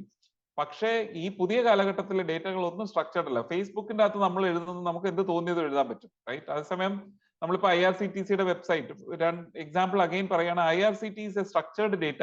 അവിടെ നമുക്ക് പേര് കൊടുക്കണം, മിസ്റ്റർ കൊടുക്കണം, മിസ്റ്റർ ആണോ മിസ്സസ് ആണെന്ന് കൊടുക്കണം, ഏജ് കൊടുക്കണം, ജെൻഡർ കൊടുക്കണം, ബർത്ത് പ്രിഫറൻസ് കൊടുക്കണം. ഇങ്ങനെ എല്ലാവരും അതേപോലത്തെ ഡേറ്റയാണ് കൊടുക്കുന്നത്. അതിൻ്റെ ഉള്ളിലെ ഡേറ്റ കണ്ടന്റ് മാറുമായിരിക്കും. എന്റെ പേരായിരിക്കും ഞാൻ കൊടുക്കുന്നത്, നിങ്ങൾ ബുക്ക് ചെയ്യുമ്പോൾ നിങ്ങളുടെ പേരായിരിക്കും കൊടുക്കുന്നത്. അതേസമയം സ്ട്രക്ചർ സെയിം ആണ്. അതേസമയം ഫേസ്ബുക്കിനകത്ത് അങ്ങനൊന്നുമില്ല. നമുക്കിപ്പം എന്തിനെങ്കിലും കുറിച്ച് പറയണമെന്നുണ്ടെങ്കിൽ ഞാൻ എഴുതുന്ന രീതിയോ സ്റ്റൈലോ ആയിരിക്കണമെന്നില്ല നിങ്ങൾ എഴുതുന്നത്. അതേപോലെ ഫേസ്ബുക്ക് പോട്ടെ, ഇപ്പൊ ഇൻസ്റ്റ ആണല്ലോ, ഇൻസ്റ്റയിൽ ഇടുന്ന പടങ്ങൾ ഉണ്ട്, ഓഡിയോ റെക്കോർഡിങ്സ് ഉണ്ടാവും, അതിൻ്റെ അകത്ത് BGM ഉണ്ടാവും, റൈറ്റ്? ഇതെല്ലാം നോക്കുമ്പോൾ കണ്ടന്റ്സ് ആർ കംപ്ലീറ്റ്ലി അൺസ്ട്രക്ചേർഡ്. അപ്പൊ അങ്ങനെയുള്ള അൺസ്ട്രക്ചേർഡ് ആയിട്ടുള്ള ഡേറ്റ ആണ് ഇന്നത്തെ കാലഘട്ടത്തിൽ പ്രൊഡ്യൂസ് ചെയ്യപ്പെടുന്നത്. അപ്പൊ അതിനെ അനലൈസ് ചെയ്യും. അതുവഴി എന്താണ് ഫോർ എ ബിസിനസിനെ സംബന്ധിച്ചിട്ടാണെങ്കിൽ കസ്റ്റമറിന്റെ പ്രതികരണം എന്താണ്, കസ്റ്റമറിന്റെ എക്സ്പീരിയൻസ് എന്താണ്, കസ്റ്റമറിന്റെ എന്താ പറയുക എക്സ്പെക്ടേഷൻ എന്താണ് എന്ന് അനലൈസ് ചെയ്യാനുള്ള കേപ്പബിലിറ്റി നമുക്ക് ഇന്ന് സിസ്റ്റംസ് വഴി ഉണ്ടായിട്ടുണ്ട്. പണ്ട് നമുക്ക് ഈ സ്ട്രക്ചർഡ് ഡേറ്റ മാത്രമേ അനലൈസ് ചെയ്യാൻ പറ്റുള്ളൂ.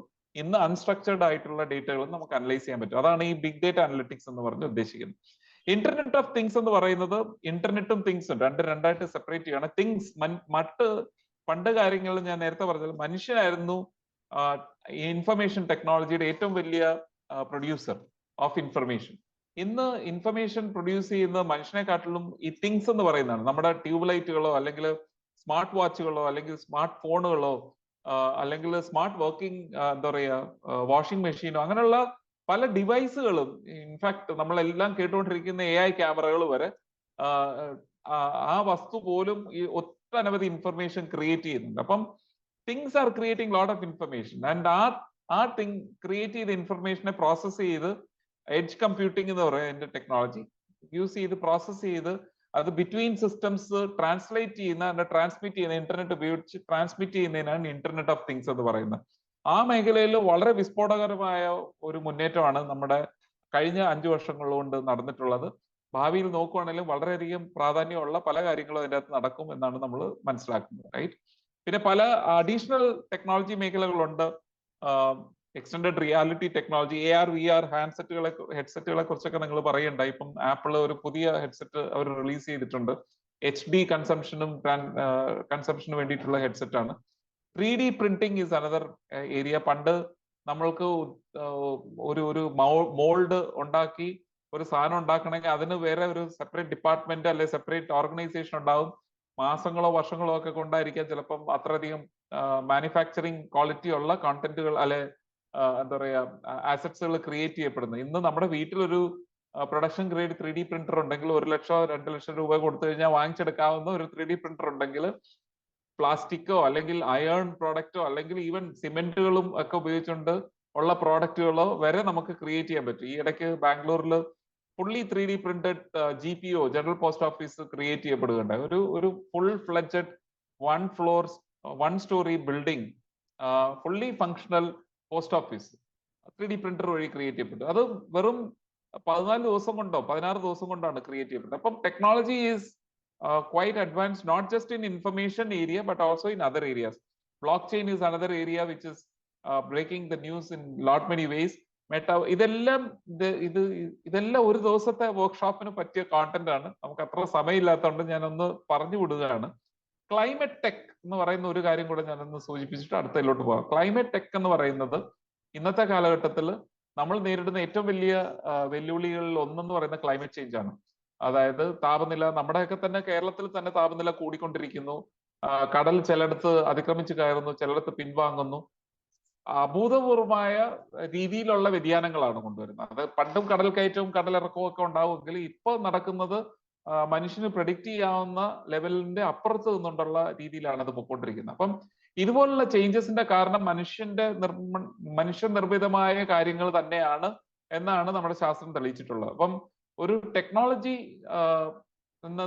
ടെക്നോളജി ഗ്രൂപ്പ് എന്ന നിലയ്ക്ക് ടെക്നോളജിസ്റ്റുകളുടെ ഒരു മോറൽ റെസ്പോൺസിബിലിറ്റിയാണ് ഇനിയെങ്കിലും നമ്മുടെ ക്ലൈമറ്റിന് വേണ്ടിയിട്ടുള്ള കാലാവസ്ഥാ വ്യതിയാനങ്ങൾക്ക് ടെക്നോളജി എങ്ങനെ യൂസ് ചെയ്യാം എന്നുള്ള ഒരു കംപ്ലീറ്റ് ഡിഫറെന്റ് സ്ട്രീം വളരെയധികം വ്യാപകമായ രീതിയിൽ വരുന്നുണ്ട്. ഗ്രീൻ കമ്പ്യൂട്ടിംഗ് എന്നാണ് മറ്റൊരു പേര് ടെക്നോളജിക്കാർ അതിനെ ഉപയോഗിക്കുന്നത്. അപ്പൊ ആ മേഖലയിൽ ഒട്ടനവധി റിസർച്ചുകളും ആക്ടിവിറ്റീസും നടക്കുന്നുണ്ട്. അപ്പം സോഷ്യലി കമ്മിറ്റഡ് ആയിട്ടുള്ള ചെറുപ്പക്കാരായ ആളുകൾ ഇത് കേൾക്കുന്നവർക്ക് ടെക്നോളജി ഉപയോഗിച്ചുകൊണ്ട് എങ്ങനെ ക്ലൈമറ്റ് വ്യതിയാനങ്ങളെ അല്ലെങ്കിൽ കാലാവസ്ഥാ വ്യതിയാനങ്ങളെ നമുക്ക് കൺട്രോൾ ചെയ്യാം എന്നുള്ള താല്പര്യമുള്ളവർക്ക് ഗ്രീൻ ടെക്നോളജി അല്ലെങ്കിൽ ക്ലൈമറ്റ് ടെക് എന്ന് പറയുന്ന മേഖല വളരെയധികം എക്സൈറ്റിംഗ് ആയുള്ള ഓപ്പർച്യൂണിറ്റീസ് തരുന്നതായിരിക്കും. Okay, moving on. ബിസിനസ് സെക്ടറുകൾ നോക്കുവാണ്. ഇപ്പൊ ടെക്നോളജിയുടെ കാര്യങ്ങളാണ് പറഞ്ഞത്. ബിസിനസ് സെക്ടറുകൾ ഇന്ത്യയെ സംബന്ധിച്ചിടത്തോളം ഏറ്റവും അധികം ഗ്രോ ചെയ്യുന്ന, ടെക്നോളജി ഉപയോഗിച്ച് ഗ്രോ ചെയ്യുന്ന ബിസിനസ് സെക്ടർ എന്ന് പറയുന്നത് ഹെൽത്ത് കെയർ ആൻഡ് ഇൻഷുറൻസ് സെക്ടറാണ്. ആ മേഖലകളിൽ ഒട്ടനവധി ചേഞ്ചസുകൾ വരുന്നു. ഒന്ന്, നമ്മുടെ ഈ കോവിഡാനന്തര കാലഘട്ടത്തിൽ Covid has created an acceleration എന്നാണ് പറയുന്നത്. ടെക്നോളജിക്ക് ഒരു ആക്സലറേഷൻ കൊണ്ടുവരികയുണ്ട്. ഒട്ടനവധി പ്രശ്നങ്ങൾ ഉണ്ടായെങ്കിലും ആക്സിലറേഷൻ ഓഫ് ടെക്നോളജി. കാരണം അന്ന് പുറത്തിറങ്ങാൻ പറ്റാതെ വരുമ്പോൾ നമുക്ക് അങ്ങനെയാണ് UPI ട്രാൻസാക്ഷൻ പേയ്മെന്റ് വ്യാപകമായി റിമോട്ട് ടെലിമെഡിസിൻ അല്ലെങ്കിൽ റിമോട്ട് മെഡിക്കേഷൻ എന്ന് പറയുന്ന മെക്കാനിസംസ് വരികയുണ്ടായി. അപ്പം ഒട്ടേറെ മേഖലകളിൽ കോവിഡ് അൺഫോർച്ചുനേറ്റ്ലി വളരെ മോശകരമായ രീതിയിൽ ഹ്യൂമാനിറ്റിയെ ബാധിച്ചെങ്കിലും ഒട്ടനവധി കാര്യങ്ങളിൽ ആക്സിലറേഷൻ ഓഫ് ടെക്നോളജി നടക്കുന്നുണ്ട്. But health care and insurance sector വളരെയധികം ഗ്രോ ചെയ്യുന്ന ഒരു സെഗ്മെന്റ് ആണ്. റിന്യൂവബിൾ എനർജി സെക്ടർ നേരത്തെ പറഞ്ഞ ക്ലൈമറ്റ് ടെക് പോലെ തന്നെ ഉള്ള ഒന്നാണ് renewable energy sector. Solar, wind, water, ഇതുപോലെ ഹൈഡ്രോ മുതലായ മേഖലകളിൽ എങ്ങനെ നമുക്ക് നമ്മുടെ പ്ലാനറ്റിനെ സംരക്ഷിച്ചുകൊണ്ട് റിന്യൂവബിൾ ആയിട്ടുള്ള സോഴ്സസ് ഉപയോഗിച്ചുകൊണ്ട് നമ്മുടെ കാര്യങ്ങൾ നടത്താം എന്നുള്ള സെക്ടറാണ് renewable energy sector. Real estate sector is another area. Affordable homes എന്ന് പറയുന്നത് ഇപ്പോൾ ഒരു ഇന്ത്യയെ സംബന്ധിച്ചിടത്തോളം അഫോർഡബിൾ ഹോംസ് എന്ന് പറയുന്ന ഒരു എല്ലാ ഗവൺമെന്റുകളുടെയും പ്രയോറിറ്റിയിലുള്ളതാണ്. നമുക്ക് ഇപ്പം ലൈഫ് മിഷൻ പോലുള്ള നമ്മുടെ കേരളത്തിലെ തന്നെ കാര്യങ്ങൾ നോക്കുവാണെങ്കിലും ഒട്ടനവധി പുഷ് ഈ അഫോർഡബിൾ ഹോംസിന് വരുന്നുണ്ട്. അതപ്പോൾ റിയൽ എസ്റ്റേറ്റിനെ വല്ലാതെ ബാധിക്കുന്നുണ്ട്, നല്ല രീതിയിൽ ബാധിക്കുന്നുണ്ട്. ഇ കൊമേഴ്സ് ആൻഡ് ലോജിസ്റ്റിക്സ്, അത് നിങ്ങൾക്ക് അറിയാം, ഓൺലൈൻ ഷോപ്പിംഗ് അല്ലെങ്കിൽ ഇപ്പൊ എല്ലാം ഒരുവിധം ഓൺലൈൻ, ലോകത്തില് ഏറ്റവും അധികം ഓൺലൈൻ വഴി ട്രാൻസാക്ഷൻസ് നടത്തുന്ന ഒരു രാജ്യങ്ങളിൽ ഒന്നായി ഇന്ത്യ മാറുകയുണ്ടേ കഴിഞ്ഞ 18 മാസങ്ങൾ കൊണ്ട്. അപ്പൊ ആ മേഖലയിലുള്ള കുതിച്ചാട്ടം വളരെയധികം ഉണ്ടാകുന്നുണ്ട്. അത് it will continue. And finally automobile sector, again rapid transformation നടക്കുന്ന ഒരു സെക്ടറാണ്. കൺവെൻഷണൽ ഓട്ടോമൊബൈലിൽ നിന്ന് മാറി കുറച്ചുകൂടെ അഡ്വാൻസ്ഡ് ആയിട്ടുള്ള self driven automobiles, renewable energy കൊണ്ടുള്ള ഇലക്ട്രിക് വെഹിക്കിൾസ്, ഇങ്ങനെയുള്ള മേഖലകളിൽ ഒട്ടനവധി റിസർച്ചുകൾ നടക്കുന്നുണ്ട്. ഇപ്പം നിങ്ങൾ ഇവിടെ കൂടിയിരിക്കുന്ന കുട്ടികൾ സയൻസ് മേഖലയിലുള്ളവരുണ്ട്, ടെക്നോളജി മേഖലയിലുണ്ട്, ആർട്സ് മേഖലയിലുള്ളവരുണ്ടെന്ന് പറഞ്ഞു. അപ്പൊ നിങ്ങൾക്ക് IT മാത്രം IT ഉപയോഗിച്ചുകൊണ്ട് IT മേഖലയിൽ മാത്രമുള്ള ജോബ് ഓപ്പർച്യൂണിറ്റീസ് അല്ല ഞാനിത് എടുത്തു പറയാനുള്ള റീസൺ, നിങ്ങൾക്ക് ഹെൽത്ത് കെയർ സെക്ടറിലാണെങ്കിലും ഇൻഷുറൻസ് സെക്ടറിലാണെങ്കിലും റിന്യൂവബിൾ എനർജി സെക്ടറിലാണെങ്കിലും റിയൽ എസ്റ്റേറ്റിലാണെങ്കിലും ഓട്ടോമൊബൈലിലാണെങ്കിലും ഒക്കെ ഒട്ടേറെ ഗ്രോത്ത് നടക്കുന്നുണ്ട്. നേരത്തെ പറഞ്ഞ ടെക്നോളജിയിൽ താല്പര്യമുള്ളവർക്ക് ആ നേരത്തെ പറഞ്ഞ ഏരിയാസിലുള്ള ടെക്നോളജിയിൽ ഒട്ടനവധി ഗ്രോത്തുകൾ നടക്കും. Okay, now let us move into the work place revolution. അതായത് നമ്മൾ ചെയ്തുകൊണ്ടിരുന്ന ട്രഡീഷണൽ ആയിട്ട് വർക്ക് നടന്നുകൊണ്ടിരുന്ന ആ കാര്യങ്ങളൊക്കെ മാറിക്കൊണ്ടിരിക്കുകയാണ്. അഗെയിൻ മനുഷ്യനോടൊപ്പം തന്നെ മെഷീൻസ് കൂടെ നമ്മുടെ ഒപ്പം നിൽക്കുവാണ് വർക്കിന്റെ കാര്യത്തിൽ. അപ്പം ഹ്യൂമൻ മെഷീൻ ഇന്ററാക്ഷൻ എന്ന് പറയുന്ന ഒരു മേഖലയിലോട്ട് നമ്മുടെ വർക്ക് സ്പേസസ് മാറിക്കൊണ്ടിരിക്കുകയാണ്. അപ്പൊ ഹ്യൂമൻ ടു ഹ്യൂമൻ കണക്ട് മാത്രമല്ല, ഹ്യൂമൻ ടു മെഷീൻ കണക്ട്സ് ആവശ്യമുണ്ട്. അതുപോലെ ഓട്ടോമേഷൻ റാപ്പിഡ് ആവുന്നത് കൊണ്ട് നമ്മൾക്ക് കുറച്ചുകൂടെ എന്താ പറയാ, നമ്മുടെ തലച്ചോറ് ഉപയോഗിച്ചുകൊണ്ട് ചെയ്യേണ്ടതും നമ്മുടെ ക്രിയേറ്റിവിറ്റി ഉപയോഗിച്ചുകൊണ്ട് ചെയ്യേണ്ടതും നമ്മുടെ ഹ്യൂമൻനെസ് ഉപയോഗിച്ചുകൊണ്ട് ചെയ്യുന്ന ജോലികൾക്കായിരിക്കും ഇനി മുതൽ മനുഷ്യനെ ആവശ്യം ഉണ്ടാവുക. മെക്കനൈസ്ഡ് ആയിട്ടുള്ള, നമ്മൾ പലപ്പോഴും പറയില്ലേ ഇതൊരു ജീവിക്കുന്ന റോബോട്ടാണോ എന്നൊക്കെ മനുഷ്യരെ നമ്മൾ കളിയാക്കാറുണ്ട്. ചിലവര് ഞങ്ങളുടെയൊക്കെ ഓഫീസുകളിൽ ഇരിക്കുന്ന ചില ആളുകളുടെ വർക്ക് ആറ്റിറ്റ്യൂഡ് ഒക്കെ കണ്ടു കഴിഞ്ഞാൽ വർക്ക് മാത്രമേ അവർക്കുള്ളൂ, അവരിൽ ഇമോഷൻസ് ഇല്ല, അവർ ബ്രേക്ക് എടുക്കത്തില്ല, അവർക്ക് അങ്ങനെയുള്ള കാര്യങ്ങളൊന്നും ഇല്ല. അപ്പൊ നമ്മൾ വിചാരിക്കും ഇവരെന്താ മനുഷ്യനാണോ മെഷീനാണോ എന്നൊക്കെ ചോദിച്ചു. പക്ഷെ യഥാർത്ഥ മെഷീനുകൾ വരുന്നതോടുകൂടി ആക്ച്വലി മനുഷ്യനും മെഷീനുകളും തമ്മിലുള്ള ഇന്ററാക്ഷൻസോടുകൂടി പ്രോജക്റ്റുകൾ ചെയ്യേണ്ട ഒരു അവസ്ഥയുണ്ട്. The rise of augmented worker, അതായത് ഞാൻ നേരത്തെ പറഞ്ഞ ഒരു വ്യത്യസ്തത ഉള്ള ഒരു ജോബ് മാർക്കറ്റിലോട്ടാണ് നമ്മൾ പോകുന്നത്. ഓൺ ഡിമാൻഡ് വർക്ക് അല്ലെങ്കിൽ ടെക്നോളജി അസിസ്റ്റഡ് ആയിട്ടുള്ള ഹ്യൂമൻ വർക്കുകൾ. ഇപ്പൊ ഞങ്ങൾക്കൊക്കെ പേഴ്സണൽ അസിസ്റ്റൻസിന്റെ ആവശ്യമില്ല, നമുക്ക് പല പേഴ്സണൽ അസിസ്റ്റൻസ് ചെയ്യേണ്ട പല കാര്യങ്ങളും നമുക്ക് ടെക്നോളജി ഉപയോഗിച്ച് ചെയ്യാൻ പറ്റും. റൈറ്റ്, ടിക്കറ്റ് ബുക്കിംഗ് മുതൽ നമ്മുടെ കാലണ്ടർ അപ്ഡേറ്റ്സ്, നമ്മുടെ മീറ്റിംഗ് മിനിറ്റ്സ് ക്രിയേറ്റ് ചെയ്യുക, അത് എല്ലാവരിലോട്ടും എത്തിക്കുക, മീറ്റിംഗ് റിമൈൻഡേഴ്സ് അയക്കുക, ഇതൊക്കെയാണ് നോർമലി എക്സിക്യൂട്ടീവ്സിന്റെ ലെവലിലുള്ളവർക്ക് പേഴ്സണൽ അസിസ്റ്റൻസ് ചെയ്തുകൊണ്ടിരുന്നത്. അതെല്ലാം മാറി, ഇതെല്ലാം ഓട്ടോമേറ്റഡ് ആണ്. ഇപ്പം മൈക്രോസോഫ്റ്റിന്റെ ടീംസ് വാങ്ങിച്ചിട്ട് കഴിഞ്ഞാൽ കമ്പനി വ്യാപകമായിട്ട് അതിട്ട് കഴിഞ്ഞാൽ ഇതെല്ലാം ഓട്ടോമേറ്റഡ് ആയിട്ട് നടന്നോളും. ആ ഒരു മീറ്റിംഗ് നമ്മൾ ഷെഡ്യൂൾ ചെയ്യണം, മീറ്റിംഗിന്റെ ടൈം മാത്രം ഒന്ന് പറഞ്ഞു കഴിഞ്ഞാൽ മതി, ടോപ്പിക്കും പറഞ്ഞു കഴിഞ്ഞാൽ അത് എല്ലാവരുടെയും കലണ്ടറിൽ പോയി ഷെഡ്യൂൾ ചെയ്യും, മെയിൽ അയക്കും, റിമൈൻഡർ അയക്കും. മീറ്റിംഗ് തുടങ്ങി കഴിഞ്ഞ് കഴിഞ്ഞാൽ ഇത് സൂം ഇപ്പൊ റെക്കോർഡ് ചെയ്യുന്ന പോലെ അതിൽ റെക്കോർഡിംഗ് ഉണ്ട്. റെക്കോർഡ് ചെയ്ത് കഴിഞ്ഞാൽ ആ റെക്കോർഡഡ് ഇൻഫർമേഷൻ അത് ഒന്നുകൂടെ റിവ്യൂ ചെയ്ത് അതിൽ നിന്ന് ഒരു മിനിറ്റ്സ് ഓഫ് ദ മീറ്റിംഗ് ഉണ്ടാക്കി എല്ലാവർക്കും അയച്ചു തരും. റൈറ്റ്, അപ്പം ആ level of technology assistance is coming into play into the work space. അപ്പം കൂടുതലും ഡേറ്റ ഡ്രിവൺ ആയിക്കൊണ്ട് ഉള്ള ഒരു വർക്ക് സ്പേസ് മെക്കാനിസം വരുന്നുണ്ട്. പിന്നുള്ളത് ഫ്ലെക്സിബിൾ വർക്ക് അറേഞ്ച്മെന്റ് ആണ്. പണ്ട് എല്ലാവരും രാവിലെ ഓഫീസിലോട്ട് പോകും, വൈകുന്നേരം ഓഫീസിൽ നിന്ന് വരുള്ളൂ. ഇപ്പൊ അതൊന്നും ഇല്ല. Remote work, work from home, അല്ലെങ്കിൽ വർക്ക് നിയർ ഹോം, ഇങ്ങനെയുള്ള കുറെ അധികം മെക്കാനിസംസ് വരുന്നതോടുകൂടി ഈ ഓഫീസ് ജോബ് വർഷങ്ങളോളം ഓഫീസിനകത്തിരുന്ന് നമ്മൾ ഓഫീസിൽ മാത്രം സ്പെൻഡ് ചെയ്തുകൊണ്ടിരുന്ന ആ ഒരു മെക്കാനിസത്തിൽ നിന്ന് മാറി കുറെ അധികം ഫ്ലെക്സിബിലിറ്റി നമുക്ക് വരുന്നിട്ടുണ്ട്. ഇങ്ങനെയുള്ള കുറച്ച് കാര്യങ്ങൾ വർക്ക് പ്ലേസിൽ മാറ്റങ്ങൾ ഉണ്ടാക്കിയിട്ടുണ്ട്. അത് നിങ്ങളെ പോലുള്ള ജനറേഷനും എനിക്ക് തോന്നുന്നത് ഈ സ്ഥിരമായിട്ട് ഒരിടത്ത് തന്നെ ഇരുന്ന് രാവിലെ തൊട്ട് വൈകുന്നേരം വരെ 10-20 വർഷം വർക്ക് ചെയ്യുന്ന ആ ഒരു ആറ്റിറ്റ്യൂഡ് അല്ല നമ്മൾ കാണുന്നത്. ആ ആറ്റിറ്റ്യൂഡിൽ നിന്ന് മാറി കുറച്ചുകൂടെ ഫ്ലെക്സിബിൾ ആയിട്ട് എനിക്ക് വർക്ക് ചെയ്യേണ്ട സമയത്ത് ഞാൻ ഓഫീസിൽ വരുന്നു, അല്ലെങ്കിൽ എനിക്ക് ബീച്ചിലിരുന്ന് വർക്ക് ചെയ്യണം എന്ന് തോന്നുകയാണെങ്കിൽ ബീച്ചിലിരുന്നാണെങ്കിലും വർക്ക് നടക്കുവാണെങ്കിൽ as long as the work is done, companies don't care now and individuals also prefer to work from anywhere. Work from office എന്ന് മാറി വർക്ക് ഫ്രം എനിവെയർ എന്നുള്ള ഒരു കൾച്ചറിലോട്ട് നമ്മൾ മാറുന്നുണ്ട്. അപ്പൊ അതൊരു വളരെ ഇൻട്രസ്റ്റിംഗ് ആയിട്ടുള്ള റെവല്യൂഷൻ ആണ്.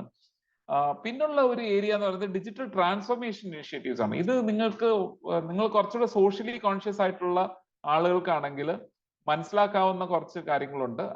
ഓഫ് കോഴ്സ് എക്സിസ്റ്റിംഗ് ഏരിയാസിലും ഒത്തിരി ട്രാൻസ്ഫോർമേഷൻ വരുന്നുണ്ട്. അത് ഞാൻ ടച്ച് ചെയ്തിട്ട് സോഷ്യൽ കോൺഷ്യസ്നെസ്സിലുള്ള കാര്യങ്ങൾ പറയാം. ഹെൽത്ത് കെയർ മേഖലകളിൽ നേരത്തെ പറഞ്ഞ പോലെ tele health, precision medicine, robotics and AI ഉപയോഗിച്ചുകൊണ്ടുള്ള സർജറി വരെ നമ്മുടെ കേരളത്തിൽ റോബോട്ടിക് സർജറി നടത്താവുന്ന 2-3 സ്പെഷ്യാലിറ്റി മെഡിക്കൽ കോളേജസ് ഇന്ന് നിലവിലുണ്ട്. അപ്പം ആ സ്പെക്ക് കൊടുത്ത് ആ ഡിസൈൻ കൊടുത്തു കഴിഞ്ഞു കഴിഞ്ഞാൽ robots will be operating on the individual with the supervision of supervised robotics ആണത്. Supervision of the expert, robot can do the surgery with precision. അപ്പൊ അങ്ങനെയുള്ള അതൊരു ട്രാൻസ്ഫോർമേഷൻ ആണ്. അപ്പം ഡോക്ടേഴ്സിന്റെ ഫോക്കസ് കൂടുതലും ഡയഗ്നോസിസിലോട്ട് മാറുകയും rather than spending too much of time in the എന്താ പറയുക അഡ്മിനിസ്ട്രേറ്റീവ് ആൻഡ് അതർ ആസ്പെക്ട്സ് നിന്ന് മാറി വളരെ സ്പെസിഫിക് ആയിട്ട് രോഗം കണ്ടെത്താനുള്ള ആ ഒരു കഴിവ്, ഡോക്ടറിന്റെ കഴിവിനെ മാത്രം ഉപയോഗിക്കുന്ന രീതിയിലോട്ട് കാര്യങ്ങൾ മാറുന്നുണ്ട്. ഇപ്പൊ ഫൈനാൻഷ്യൽ കാര്യങ്ങളിൽ നോക്കുവാണെങ്കിൽ നമുക്കറിയാം UPI, ഗൂഗിൾ പേ അല്ലെങ്കിൽ ഫോൺ പേ അല്ലെങ്കിൽ പേടിഎം ഇതൊന്നും ഇല്ലാത്ത ഒരാളുടെയും മൊബൈൽ ഫോണുകളിൽ നിന്ന് നമുക്ക് കാണാൻ പറ്റില്ല. എവിടെ നമ്മൾ പോയാലും നമുക്ക് GPay ഉണ്ടോ, ഞങ്ങൾ GPay ചെയ്തോട്ടെ എന്നുള്ള ഒരു മെക്കാനിക്സിലോട്ട് മാറി. അതാണ് ഡിജിറ്റൽ ട്രാൻസാക്ഷൻ എന്ന് പറയുന്നത്. പണ്ട് എല്ലായ്പ്പോഴും വാലറ്റും അതിൻ്റെ അകത്ത് കുറച്ച് പൈസയും കൊണ്ട് നടക്കേണ്ടിരുന്നത് ഇന്ന് അതെല്ലാം കംപ്ലീറ്റ് ആയിട്ട് മാറിയിട്ടുണ്ട്. In fact one of the proudest thing നമ്മളെല്ലാം അറിയേണ്ടത്, ലോകത്തിൽ ഏറ്റവും അധികം ഡിജിറ്റൽ ട്രാൻസാക്ഷൻ നടക്കുന്ന രാജ്യം ഇന്ന് ഇന്ത്യയാണ്. നമുക്ക് ഒരു 5 വർഷം മുമ്പ് വരെ ഇതിനെക്കുറിച്ച് ചിന്തിക്കാൻ പോലും പറ്റാത്ത ഒരു അവസ്ഥയായിരുന്നു. To great extent actually COVID കാരണം നമ്മൾ നിർബന്ധിതമായതാണ് ഇതുപോലത്തെ കാര്യങ്ങളിലോട്ട്. പക്ഷെ അതുകൊണ്ടുള്ള ഒരു അഡ്വാൻറ്റേജ് നമുക്ക് കിട്ടിയത് ഡിജിറ്റൽ ട്രാൻസാക്ഷൻസ് കുറച്ചുകൂടെ ട്രാൻസ്പെറന്റ് ആയിട്ടുള്ള, കുറച്ചുകൂടെ റെക്കോർഡഡ് ആയിട്ടുള്ള ട്രാൻസാക്ഷനിലോട്ട് നമ്മൾ മൂവ് ചെയ്തു. ഡിജിറ്റൽ കറൻസി എന്നൊരു മെക്കാനിസം നമ്മുടെ RBI കുറച്ച് നാളായിട്ട്, 1 വർഷത്തോളമായി ട്രൈ ചെയ്യുന്നുണ്ട്. കേരളത്തിൽ തന്നെ എനിക്കൊന്ന് കൊച്ചിനും ട്രിവാൻഡ്രം കാലിക്കറ്റും പോലുള്ള 3 സിറ്റീസിൽ ICICI ഡിജിറ്റൽ കറൻസി ഉപയോഗിക്കാം എന്നുള്ള ഒരു മെക്കാനിസം കൊണ്ടുവന്നിട്ടുണ്ട്. Digital currency is equivalent to നമ്മുടെ നോട്ടിന് പകരം നമ്മുടെ മൊബൈൽ ഫോണിന്റെ അകത്ത് കിട്ടുന്ന ഒരു ടോക്കൺ ആണ്. അത് ഉപയോഗിച്ചുകൊണ്ട് നമുക്ക് ഇന്റർനെറ്റ് ഉണ്ടെങ്കിലും ഇല്ലെങ്കിലും, അതായത് കറൻസി ഉപയോഗിക്കുന്ന കണക്ക് തന്നെ എക്സ്ചേഞ്ച് ചെയ്യാം. അത് ആർക്ക് കൊടുത്തെന്നോ ആരിൽ നിന്നോ വന്നതെന്നൊന്നും റെക്കോർഡ് ഉണ്ടാവില്ല. അപ്പം ചിലപ്പം നമുക്ക് ഈ എന്താ പറയുക, ചില കാര്യങ്ങളിൽ റെക്കോർഡ് കീപ്പ് ചെയ്യാതെ ചെയ്യേണ്ട, ഇപ്പൊ സുഹൃത്തിന് ഒരു 5 രൂപ അല്ലെ 50 രൂപ കൊടുത്തു ഞാൻ, അത് വീട്ടുകാർ അറിയണ്ട എന്നുള്ള ഒരു തോന്നലുണ്ടെങ്കിൽ GPay കൊടുത്തു കഴിഞ്ഞാൽ വീട്ടുകാർക്ക് അറിയാൻ പറ്റും, ബാങ്കിന്റെ GPayയുടെ ട്രാൻസാക്ഷൻ എടുത്ത് നോക്കി അറിയാൻ പറ്റും. പക്ഷെ ഈ ഡിജിറ്റൽ കറൻസി വെച്ച് നോക്കുവാണെങ്കിൽ അത് നമുക്ക് അവോയ്ഡ് ചെയ്യാൻ പറ്റും, റൈറ്റ്? അപ്പം digital currency is another way. Neo banking is another interesting concept. അതായത് ഫിസിക്കൽ ബാങ്ക്സുകൾ ഇല്ലാത്ത, ഇപ്പൊ പേടിഎം ബാങ്ക് അൺഫോർച്ചുനേറ്റ്ലി അതിന് കുറച്ച് ലീഗൽ ഹാസൽസ് വരെയുണ്ടായി. പക്ഷെ പേടിഎം ബാങ്കിന്റെ അകത്ത് ഒറ്റ ബ്രാഞ്ചേ ഇല്ലാത്ത, ഫിസിക്കൽ അല്ലാത്ത, കംപ്ലീറ്റ്ലി സൈബറിലുള്ള, ഇന്റർനെറ്റിലുള്ള ഒരു ബാങ്കാണ് പേടിഎം, റൈറ്റ്? അപ്പോൾ അതുപോലുള്ള ബാങ്കിങ്ങിനെയാണ് നിയോ ബാങ്കിങ് എന്ന് പറയുന്നത്. നിയോ ബാങ്കിങ്ങിൽ പേടിഎം പോലെ വേറെ കുറെ അധികം പ്ലേയേഴ്സ് ഉണ്ട്. But neo banking is a new concept which is completely cyber based banking and things like that. Last one is blockchain. Blockchain-ന്റെ ഒരു ഇൻട്രസ്റ്റിംഗ് കോൺസെപ്റ്റ്, അത് ഇച്ചിരി വളരെ വലിയ രീതിയിൽ നമ്മൾ ഡിസ്കസ് ചെയ്യേണ്ട ഒന്നാണ്. ബേസിക്കലി ഇതിന് സാധാരണ രീതിയിലുള്ള ടാമ്പറിങ്, നമ്മുടെ ട്രാൻസാക്ഷൻസിന്റെ അകത്ത് വരുന്ന ടാമ്പറിങ്ങുകൾ ഒഴിവാക്കിക്കൊണ്ട്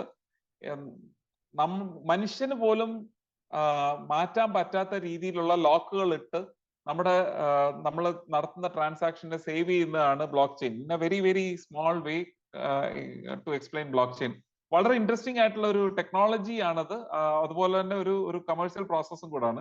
പിന്നീട് എപ്പോഴെങ്കിലും അതിനെക്കുറിച്ച് നമുക്ക് സംസാരിക്കാം. റീറ്റെയിലിൽ നോക്കുവാണെങ്കിൽ പേഴ്സണലൈസ്ഡ് റെക്കമെൻഡേഷൻസ് വരികയുണ്ട്. അതായത് എനിക്ക് വേണ്ടുന്ന ഷർട്ട്, എനിക്ക് വേണ്ടുന്ന ഗോഗിൾസ്, എനിക്ക് വേണ്ടുന്ന ലിപ്സ്റ്റിക് അല്ലെങ്കിൽ എനിക്ക് വേണ്ടുന്ന ഡ്രസ്സ് എന്നുള്ളത് വളരെ സ്പെസിഫിക് ആയിട്ട് ആ സൈസിൽ തന്നെ നമുക്ക് റെക്കമെൻഡ് ചെയ്യുന്ന റെക്കമെൻഡേഷൻസ് എൻജിൻസ് നമുക്ക് വരികയുണ്ടായി. അതുകൊണ്ടാണ് നിങ്ങൾ ചിലപ്പം എവിടെങ്കിലും ഒരു ഷോപ്പിൽ പോയാൽ മതി. ഇപ്പം ലുലുലൊക്കെ ഒന്ന് കയറി ആ ലുലു ഫാഷൻസിൽ പോയി ഇറങ്ങി വന്നു കഴിഞ്ഞാൽ മൊബൈലിൽ നിങ്ങൾ ജിമെയിലോ വല്ലതും തുറക്കുവാണെങ്കിൽ ഫേസ്ബുക്കോ തുറക്കുവാണെങ്കിൽ നിങ്ങൾക്ക് ഫാഷനെ സംബന്ധിച്ച് കുറെ അധികം റെക്കമെൻഡേഷൻസ് നിങ്ങൾ അറിയാതെ വരും.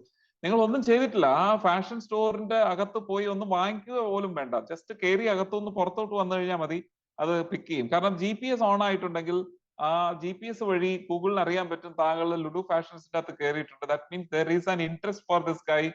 ആൻഡ് ഏത് സെക്ഷനിലോട്ടാ പോയതെന്നനുസരിച്ച് ഇൻട്രസ്റ്റ് അനുസരിച്ച് അവര് മാർക്കറ്റിംഗ് ചെയ്യാൻ തുടങ്ങിയിട്ടുണ്ട്. രണ്ടാമത്തത് AR/VR ഉപയോഗിച്ചുകൊണ്ടുള്ള ടെക്നോളജിയാണ്. Lenskart is a classic example.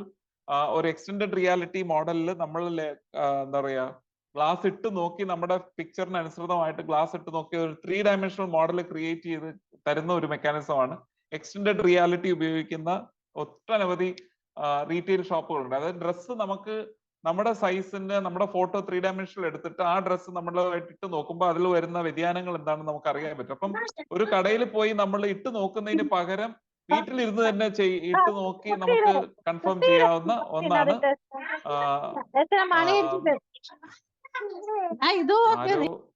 ആരോ ഇത് ഓണാക്കി. പിന്നുള്ളത് മാനുഫാക്ചറിംഗ് ആണ്. 3D പ്രിന്റിങ്ങിനെ കുറിച്ച് ഞാൻ നേരത്തെ പറയണ്ടായി. Last but not the least, agriculture. Drone ഉപയോഗിച്ചുകൊണ്ട് നമ്മുടെ എന്താണ് പറയുക ഫെർട്ടിലൈസർ ഡിസ്ട്രിബ്യൂഷൻ നമ്മുടെ നാട്ടിൽ വളരെയധികം വ്യാപകമായിട്ടുണ്ട്. അഗ്രി റോബോട്ട്സുകൾ വരുന്നുണ്ട്, വീഡ്സ് റിമൂവ് ചെയ്യാൻ അല്ലെങ്കിൽ വെജിറ്റബിൾസും ഫ്രൂട്ട്സും നമുക്ക് പ്ലക്ക് ചെയ്യാനും ഒക്കെ ആയിട്ട് വളരെ പ്രിസൈസ് ആയിട്ട് പ്ലക്ക് ചെയ്തെടുക്കാനും വേണ്ടുന്ന അഗ്രി റോബോട്ട്സുകൾ വെസ്റ്റേൺ രാജ്യങ്ങളിലൊക്കെ ഡിപ്ലോയ് ചെയ്തിട്ടുണ്ട്. ബട്ട് ഇന്ത്യയിലും വന്നുകൊണ്ടിരിക്കുകയാണ്. Drone based farming is popular in the north India. വലിയ ഫാംസ് ഉള്ളപ്പം സ്വാം ഓഫ് ഡ്രോൺസ് പറത്തിക്കൊണ്ട് പല കാര്യങ്ങളും ചെയ്യാൻ പറ്റുന്നുണ്ട്. അപ്പൊ അഗ്രികൾച്ചർ പോലുള്ള വളരെ ഇൻട്രസ്റ്റിംഗ് ആയിട്ടുള്ള ഏരിയയിൽ അവിടെയാണ് ആ സോഷ്യൽ കോൺഷ്യസ്നെസ് പറയുന്നത്. Tech opportunities are very very high. കാരണം അവിടെ ഒന്നും ടെക്നോളജി എത്തിയിട്ടില്ല. അവിടെയാണ് ഈ ട്രാൻസ്ഫോർമേഷൻ സെക്ടർ എന്ന് പറയുന്നത്. അതായത് ഒന്നും ടെക്നോളജി ടച്ച് ചെയ്യാത്ത ഒരു സെഗ്മെന്റിൽ നമ്മൾക്ക് നമ്മുടെ ടെക്നോളജി അല്ലെങ്കിൽ നമ്മുടെ ആപ്ലിക്കേഷൻ നോളജ് ഉപയോഗിച്ചുകൊണ്ട് എന്തെങ്കിലും ചെയ്യാൻ പറ്റുവാണെങ്കിൽ അവിടെ ഉണ്ടാകുന്ന മാറ്റങ്ങൾ വളരെയധികം റാപ്പിഡ് ആയിട്ടുള്ള മാറ്റങ്ങളാണ്, വളരെ ഉപയോഗപ്രദമായിട്ടുള്ള മാറ്റങ്ങളാണ്. Animal husbandry, fisheries, ecology, forestry, ഇതുപോലുള്ള പല മേഖലകളിലും ടെക്നോളജി ഇപ്പോഴും വളരെ സ്ലോ ആയിട്ടാണ് എത്തിക്കൊണ്ടിരിക്കുന്നത്. വേൾഡ് ഓവർ അത് സ്ലോ ആയിരുന്നു, പക്ഷെ നമ്മുടെ രാജ്യത്ത് അത് ഇച്ചിരൂടെ സ്ലോ ആണ്. അപ്പൊ ആ മേഖലകളിൽ ഉപയോഗിക്കാവുന്ന ടെക്നോളജികൾ ഓൾറെഡി നമ്മുടെ ടെക്കീസ് കണ്ടുപിടിച്ചിട്ടുണ്ട്. അതിനെ നമ്മൾ ആ മേഖലകളിലോട്ട് എത്തിക്കാൻ പറ്റുന്ന രീതിയിലുള്ള ആ ഒരു ഐഡിയകൾ ഉണ്ടെങ്കിൽ, അഗൈൻ ഇവിടെ കൂടിയിരിക്കുന്നതിൽ ആർക്കെങ്കിലും ഓണ്ടർപ്രണർ ആവണം എന്നൊക്കെ താല്പര്യമുള്ളവരാണെങ്കിൽ ആ മേഖലകളിൽ നിങ്ങൾക്ക് ആ സോഷ്യൽ കോൺഷ്യസ്നെസ് ഉള്ളവരാണെങ്കിൽ ആ മേഖലകളിൽ ഫോക്കസ് ചെയ്ത് കഴിഞ്ഞാൽ അവിടെ ഒട്ടനവധി ഓപ്പർച്യൂണിറ്റീസ് ആണ് നമുക്കുള്ളത്. നമ്മുടെ കർഷകർക്കും നമ്മുടെ തൊഴിലാളികൾക്കും നമ്മുടെ ലോവർ എൻഡിലുള്ള ഫിനാൻഷ്യലി ലോവർ ആയിട്ടുള്ള സെഗ്മെന്റിലുള്ളവർക്ക് ഒട്ടേറെ ചേഞ്ചസ് നമുക്ക് കൊണ്ടുവരാൻ പറ്റുന്ന ഒരു മേഖലയാണ്. അതാണ് ഡിജിറ്റൽ ട്രാൻസ്ഫോർമേഷൻ ഉദ്ദേശിക്കുന്നത്.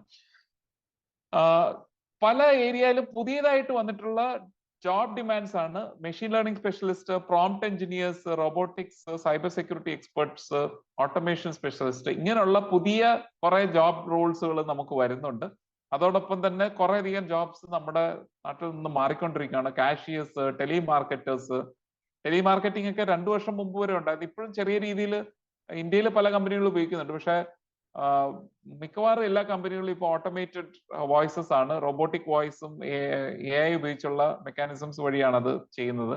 Data entry operation, bank tellers, book keeping, auditing clerk, ഇങ്ങനെയുള്ള മേഖലകളിൽ ഭാവിയിൽ നിങ്ങൾക്ക് അങ്ങനെയുള്ള മേഖലകളിലാണ് ജോബ് കിട്ടുന്നതെങ്കിലും ദയവായിട്ട് അതിൽ കുറച്ച് സൂക്ഷിച്ച് ഇറങ്ങുക. കാരണം 2-3 വർഷത്തിന് ശേഷം തന്നെ ആ ജോബുകളൊക്കെ നിന്നു പോകാൻ സാധ്യതയുണ്ട്. ഒന്നുകിൽ നിങ്ങൾക്ക് ജോബിനോടൊപ്പം തന്നെ വേറെ മേഖലകൾ പഠിക്കുക, ആ പഠിച്ച മേഖലകളിലോട്ട് സ്വിച്ച് ഓവർ ചെയ്യാനായിട്ടുള്ള ഒരു പ്രിപ്പയർഡ്നെസ്, ഒരു തയ്യാറെടുപ്പ് നിങ്ങളുടെ കയ്യിൽ ഉണ്ടാകണം. ചിലപ്പം ജോലി ആയിരിക്കാം പ്രാധാന്യം. ഇപ്പൊ എനിക്കിപ്പോ ഒരു കാഷ്യറിന്റെ ജോലി കിട്ടുന്നുണ്ടെങ്കിൽ അത് എടുക്കുന്നതുകൊണ്ട് കുഴപ്പമില്ല. പക്ഷെ കാഷ്യർ ആയിട്ട് എനിക്ക് 10-20 വർഷം ജീവിക്കാന്നുള്ള ആശയം ഉണ്ടെങ്കിൽ അത് മാറ്റി വെക്കുക. നിങ്ങൾക്ക് നിരാശയായിരിക്കും ഉണ്ടാവുക. കാരണം ഒരു 1-2 വർഷത്തിനുള്ളിൽ ചിലപ്പോൾ ആ കമ്പനിയിൽ പോലും ആ കാഷ്യർ എന്നുള്ള റോള് ഉണ്ടായെന്ന് വരില്ല. ഓക്കെ, ലാസ്റ്റ് നിങ്ങൾക്ക് എനിക്ക് പറയാനുള്ളത്, പല കരിയർ ഓപ്ഷൻസിനെ കുറിച്ച് നമ്മൾ പറഞ്ഞു, സ്റ്റാർട്ടപ്പുകളെ കുറിച്ച് പറഞ്ഞു, ഓണ്ടർപ്രണർ അല്ലെങ്കിൽ ജോബിനെ കുറിച്ച് പറഞ്ഞു. ഇതൊരു എമേർജിംഗ് കരിയർ ഓപ്ഷനാണ്. ഗിഗ് വർക്ക് ഫോഴ്സ് എന്ന് പറയുന്ന അല്ലെങ്കിൽ ഫ്രീലാൻസിങ് എന്ന് പറയുന്ന ഒരു മെക്കാനിസം ഇന്ത്യയിലും ലോകത്തും വളരെയധികം വ്യാപകമായി വരുന്നുണ്ട്. റൈറ്റ്. അപ്പൊ ഇന്ത്യയിൽ തന്നെ ഏതാണ്ട് ഇപ്പൊ ഇത് ഇച്ചിരി പഴയ സ്ലൈഡാണ്, 5 കോടിയോളം ആളുകൾ ഗിഗ് വർക്കേഴ്സ് ആയിട്ട് നമ്മുടെ നാട്ടിൽ വർക്ക് ചെയ്യുന്നുണ്ടോ എന്നാണ് നമ്മൾ അറിയപ്പെടുന്നത്. ഏറ്റവും ചെറിയ ഒരു എക്സാമ്പിൾ, ഇപ്പോഴത്തെ കറണ്ട് ഗിഗ് വർക്കിന്റെ എക്സാമ്പിൾ ആണ് സ്വിഗ്ഗി അല്ലെങ്കിൽ ഊബർ അല്ലെങ്കിൽ ഓല അല്ലെങ്കിൽ ഡെൻസു.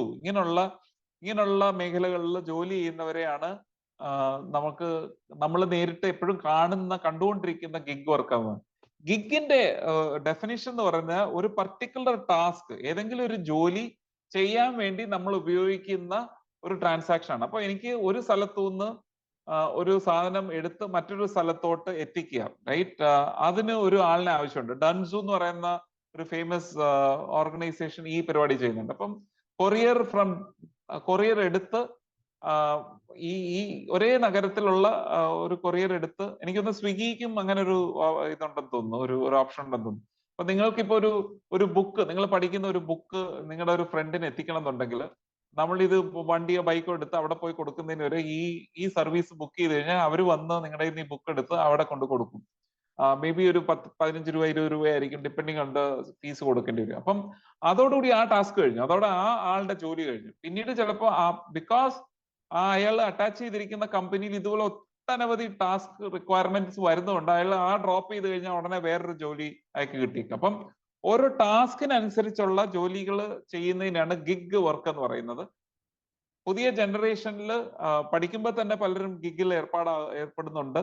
പക്ഷേ moving forward, even big companies, FMCG right handle percentage of company നോക്കുവാണെങ്കിൽ FMCG, ഫാർമ കമ്പനികൾ, ഫിനാൻഷ്യൽ സർവീസസ് കമ്പനികൾ, മാനുഫാക്ചറിങ് കമ്പനികൾ, IT കമ്പനികൾ, ഇവരെല്ലാം ഗിഗ് വർക്കറിലോട്ട് മൂവ് ചെയ്യുന്നുണ്ട്. അതായത് IT കമ്പനിയുടെ ഒരു എക്സാമ്പിൾ എന്ന് പറഞ്ഞാൽ, എനിക്കൊരു ചെറിയൊരു സ്ക്രീൻ ഡെവലപ്പ് ചെയ്ത് തരാൻ പറ്റുമോ? മേ ബി ഒരാഴ്ചത്തെ വർക്കായിരിക്കും. ഓക്കെ, അതിന് ഇത്ര രൂപ. അപ്പൊ ഏറ്റവും കുറഞ്ഞ സമയത്തിനുള്ളിൽ അല്ലെങ്കിൽ ഏറ്റവും എഫിഷ്യന്റ് ആയിട്ട് തരാം എന്ന് പറഞ്ഞ് ബിഡ് ചെയ്യുന്ന ആളിനായിരിക്കും ആ പർട്ടിക്കുലർ വർക്ക് പോകുന്നത്. ആ സ്ക്രീന് ക്രിയേറ്റ് ചെയ്ത് കൊടുത്തു കഴിഞ്ഞാൽ അയാൾക്ക് ആ ജോലി കഴിഞ്ഞു. ആ കമ്പനിക്കും അയാൾക്കും തമ്മിൽ വേറെ യാതൊരു ബന്ധമില്ല. ഇനി ചിലപ്പോൾ വേറൊരു ഓപ്പർച്യൂണിറ്റി അതേപോലെ ഒരെണ്ണം വേറൊരു കമ്പനിയിൽ വന്നാൽ ഇയാൾക്ക് അപ്ലൈ ചെയ്യാം, അല്ലെ ആ കമ്പനിയിൽ തന്നെ വേറൊരു ഓപ്പർച്യൂണിറ്റി വന്ന് അപ്ലൈ ചെയ്യാം. പക്ഷെ അതെല്ലാം പുതിയ പുതിയ വർക്കുകളായിട്ടാണ്. അപ്പൊ വർക്ക് ബേസ്ഡ് ആയിട്ടുള്ള ഒരു ഓൺ ഡിമാൻഡ് വർക്ക് ഫോഴ്സിനെയാണ് ഗിഗ് വർക്ക് ഫോഴ്സ് എന്ന് പറയുന്നത്. അപ്പൊ സ്വയം തൊഴിൽ എന്ന് പറയാവുന്നതിന്റെ മറ്റൊരു interesting way of looking at it ആണ് ഗിഗ് വർക്ക് ഫോഴ്സ്. ഏറ്റവും വലിയ, ഞാൻ എൻ്റെ ഒരു സുഹൃത്ത് പറയാറുള്ള ഒരു എക്സാമ്പിളും കൂടെ കോട്ട് ചെയ്തുകൊണ്ട് ഞാൻ നിർത്തുവാണ്. ഏറ്റവും വലിയ ഗിഗ് വർക്കേഴ്സ് എന്ന് അറിയപ്പെടുന്നത്, നമ്മൾ ഈ ഗിഗ് വർക്ക് എന്നൊക്കെ പുതിയ പേരുകളാണെങ്കിലും പണ്ട് കാലങ്ങൾ മുതലേ ഗിഗ് വർക്ക് ഉള്ളതാണ്. അതിൽ ഏറ്റവും ക്ലാസിക് ആയിട്ടുള്ള എക്സാമ്പിൾ ഓഫ് ഗിഗ് വർക്ക് എന്ന് പറയുന്നത് നമ്മുടെ മമ്മൂക്കായും മോഹൻലാലും ഒക്കെ അടങ്ങുന്ന സിനിമ എന്താണ് ആർട്ടിസ്റ്റുകൾ is also A classic example of gig work. അപ്പൊ അവർക്ക് അവരുടേതായ ഒരു പ്രോജക്റ്റ് ഉണ്ട്. ആ പർട്ടിക്കുലർ സിനിമയിൽ ചില രംഗങ്ങളായിരിക്കും അഭിനയിക്കുക. ഹീറോ അല്ലെങ്കിൽ ഹീറോയിൻസ് ആണെങ്കിൽ ചിലപ്പം throughout the cinema they have to be engage. But ആ വർക്ക് കഴിഞ്ഞാൽ അവർ കഴിഞ്ഞു, ആ റിലേഷൻഷിപ്പ് കഴിഞ്ഞു. പിന്നെ അവർ വേറൊരു മൂവിയിലോട്ടോ അല്ലെങ്കിൽ വേറൊരു റോളിലോട്ടോ ആയിരിക്കും പോകുന്നത്. Role to role can be completely different, right? As you can see, നമ്മുടെ ഫേമസ് ഹീറോസ് ഒക്കെ ചിലപ്പം വലിയ കമ്പനി പ്രൊഫഷണൽസ് ആയിരിക്കും, ചിലപ്പോൾ വലിയ IAS ഓഫീസേഴ്സ് ആയിരിക്കും, ചിലപ്പോൾ പോലീസ് കമ്മീഷണേഴ്സ് ആയിരിക്കും, അങ്ങനെ പല രീതിയിൽ വരുന്നുണ്ട്. അപ്പൊ ആ റോളും ആ പർട്ടിക്കുലർ ക്യാരക്ടറും കഴിഞ്ഞു കഴിഞ്ഞാൽ അവർ അതിൽ നിന്ന് മൂവ് ചെയ്യാണ്. So gig work is not something new. അതിന്റെ ന്യൂ അവതാർ എന്ന് പറയുന്ന പല പുതിയ മേഖലകളിലും നമ്മൾ ഈ നേരത്തെ പറഞ്ഞ ടെക്നോളജി എത്താൻ പറ്റില്ല എന്ന് പറഞ്ഞ അഗ്രികൾച്ചർ, ഹോർട്ടിക്കൾച്ചർ മേഖലകളിലും ടെക്നോളജി എത്തിയതുപോലെ ഗിഗ് വർക്കിന് സാധ്യതകൾ ഇല്ല എന്ന് പറഞ്ഞിരുന്ന പല മേഖലകളിലും ഇപ്പൊ ഗിഗ് വർക്ക് വരുന്നുണ്ട്. അപ്പൊ അതാണ് എനിക്ക് ഹൈലൈറ്റ് ചെയ്യാനുള്ളത്. ഇതൊരു ബ്യൂട്ടിഫുൾ ഓപ്ഷനാണ്. പഠിക്കുമ്പോൾ തന്നെ ഉപയോഗിക്കാം, അല്ലെങ്കിൽ നിങ്ങൾക്ക് ഒരു ജോബ് ഉണ്ടെങ്കിൽ അതിനോടൊപ്പം തന്നെ പോയി ചെയ്യാവുന്ന ഒരു മേഖലയാണിത്. പല മേഖലകളിൽ ഓപ്പർച്യൂണിറ്റീസ് ഉണ്ട്. Low end blue collar job എന്നാണ് പറയുന്നത്, മുതൽ വെരി ഹൈ എൻഡ് റിസർച്ച് ലെവലിലുള്ള റിസർച്ച് പേപ്പർ പബ്ലിക്കേഷൻസ് വരെയുള്ള രീതിയിലുള്ള ഗിഗ് ജോബുകളുണ്ട്. അപ്പൊ ഇത്രയും പറഞ്ഞുകൊണ്ട് ഞാൻ ഒരു ഇമ്പോർട്ടന്റ് ഏരിയയും കൂടെ ഒന്ന് പറഞ്ഞിട്ട് നിർത്താം. നിങ്ങൾക്ക് വേണ്ടുന്ന പ്രധാനപ്പെട്ട ചില സ്കില്ലുകൾ ഇത് ഇത്രയും കേട്ടതിൽ നിന്ന് മനസ്സിലാക്കാവുന്ന ചില ഏരിയകളിലാണ്. നിങ്ങൾ ആർട്സ് സ്റ്റുഡന്റ് ആണെങ്കിലും പോളിടെക്നിക് സ്റ്റുഡന്റ് ആണെങ്കിലും സയൻസ് സ്റ്റുഡന്റ് ആണെങ്കിലും എഞ്ചിനീയറിംഗ് സ്റ്റുഡന്റ് ആണെങ്കിലും കുറച്ച് ബേസിക് ഡിജിറ്റൽ സ്കിൽസ് നിങ്ങൾക്ക് അത്യാവശ്യമാണ്. അപ്പൊ ചിലപ്പോൾ ആർട്സ് സ്റ്റുഡന്റ് പോയിരുന്നുകൊണ്ട് പൈത്തൺ പ്രോഗ്രാമിംഗ് പഠിക്കണം എന്നല്ല ഞാൻ പറഞ്ഞു. ആർട്സ് സ്റ്റുഡന്റിന് ഇപ്പൊ പഠിക്കാവുന്ന ഒന്ന് ഡേറ്റയെ അനലൈസ് ചെയ്യാനുള്ള അനലിറ്റിക്സിന്റെ കുറച്ച് കാര്യങ്ങളായിരിക്കും. അല്ലെങ്കിൽ ജനറേറ്റീവ് എഐക്കകത്തെ പ്രോംപ്റ്റ് എങ്ങനെ കൊടുക്കാം, ചാറ്റ് ജിപിടിക്കകത്ത് എന്ത് കറക്റ്റ് ചോദ്യങ്ങൾ. ഇപ്പോഴത്തെ പ്രശ്നം എന്താണെന്ന് വെച്ചാൽ നമ്മുടെ ചാറ്റ് ജിപിടി പോലുള്ള ടൂളുകളുടെ ഒരു ഗുണം എന്ന് പറഞ്ഞു കഴിഞ്ഞാൽ ഉത്തരങ്ങൾ അത് തന്നോളും, നമ്മൾ ചോദ്യങ്ങൾ ചോദിക്കുക എന്നുള്ളതാണ്. പണ്ട് മനുഷ്യൻ ഉത്തരങ്ങൾ കണ്ടെത്തിക്കൊണ്ടിരുന്ന സ്ഥലത്ത് ഇപ്പൊ മെഷീനുകളാണ് ഉത്തരം കണ്ടെത്തുന്നത്.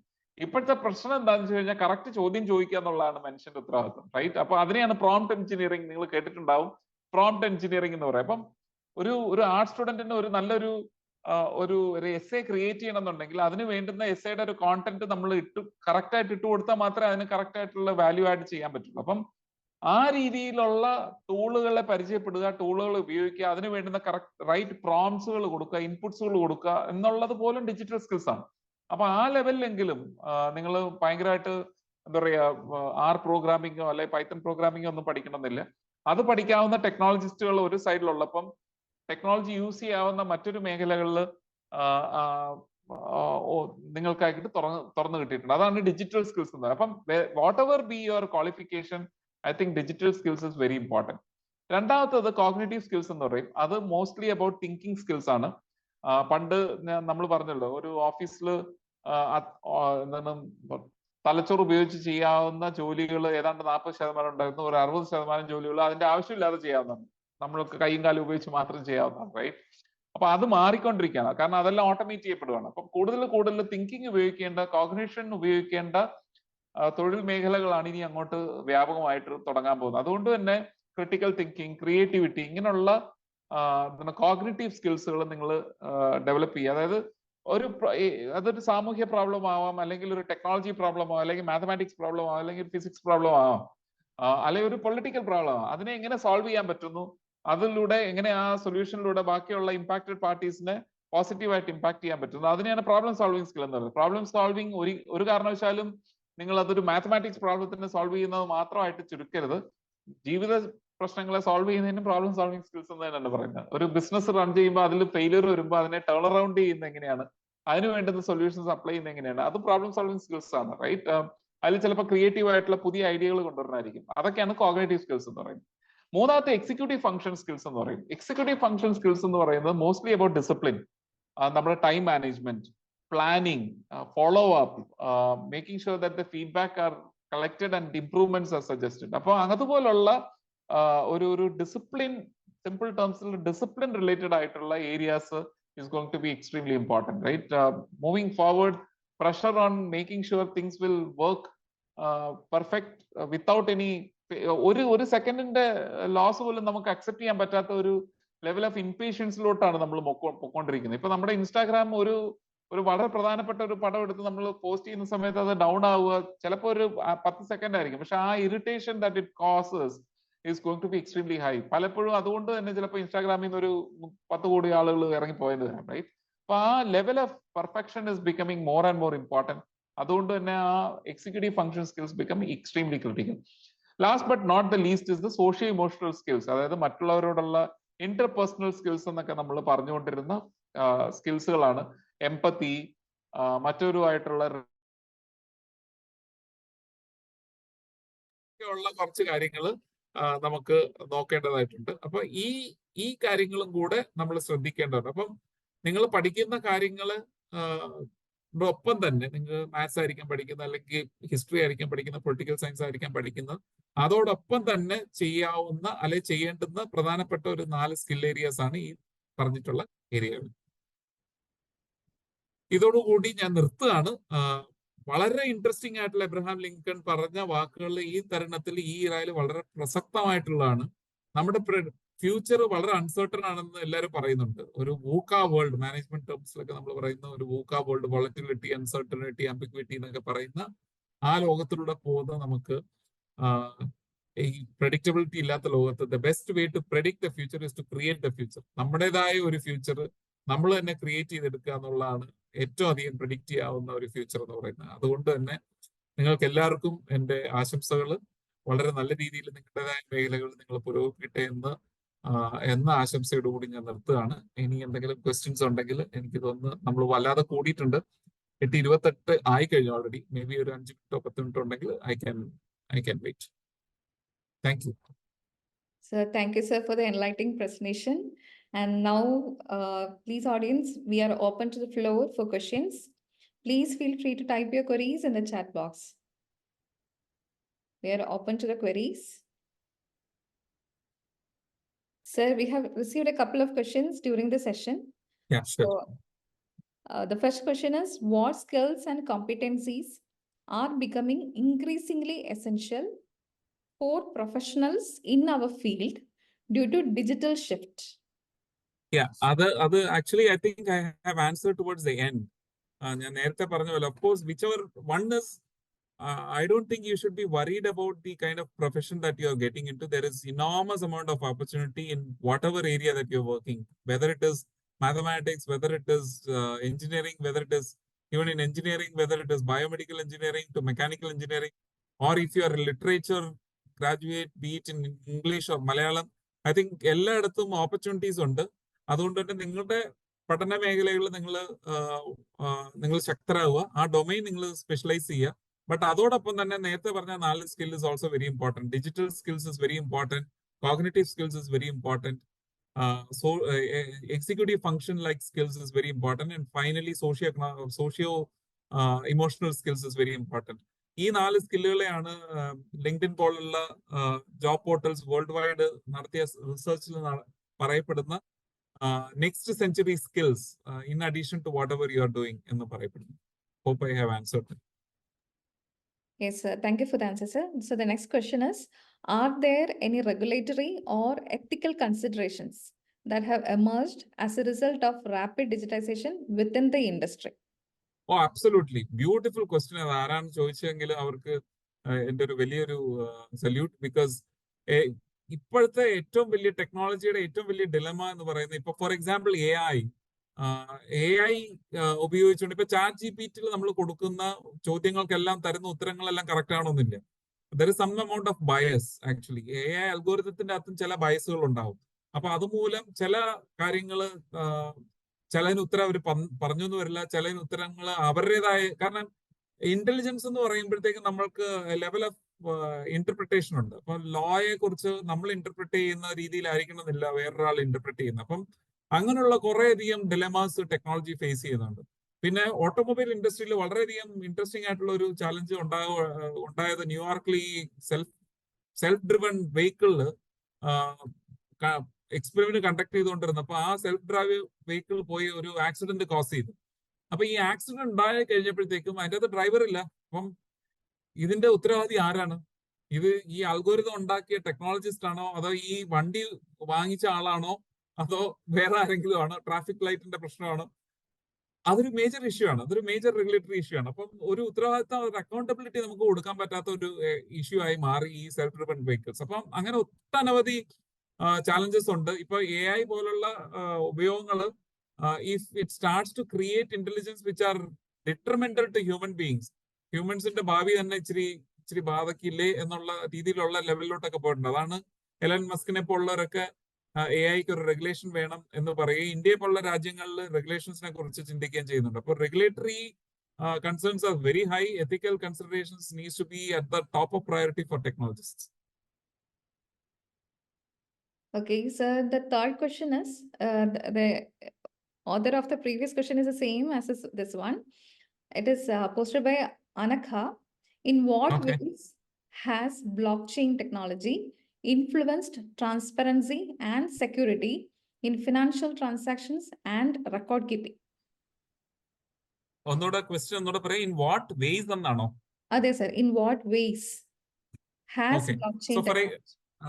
Okay, actually block chain technology explain ചെയ്യാതെ അത് പറഞ്ഞു തരാൻ ഇച്ചിരി പാടാണ്. And if I were to explain it will take some time. But I can summarize in 1 or 2 sentences to say that blockchain എന്ന് പറഞ്ഞ ടെക്നോളജിയുടെ ഉത്ഭവം തന്നെ was to create എന്താ പറയുക transparency and security for what ever it is.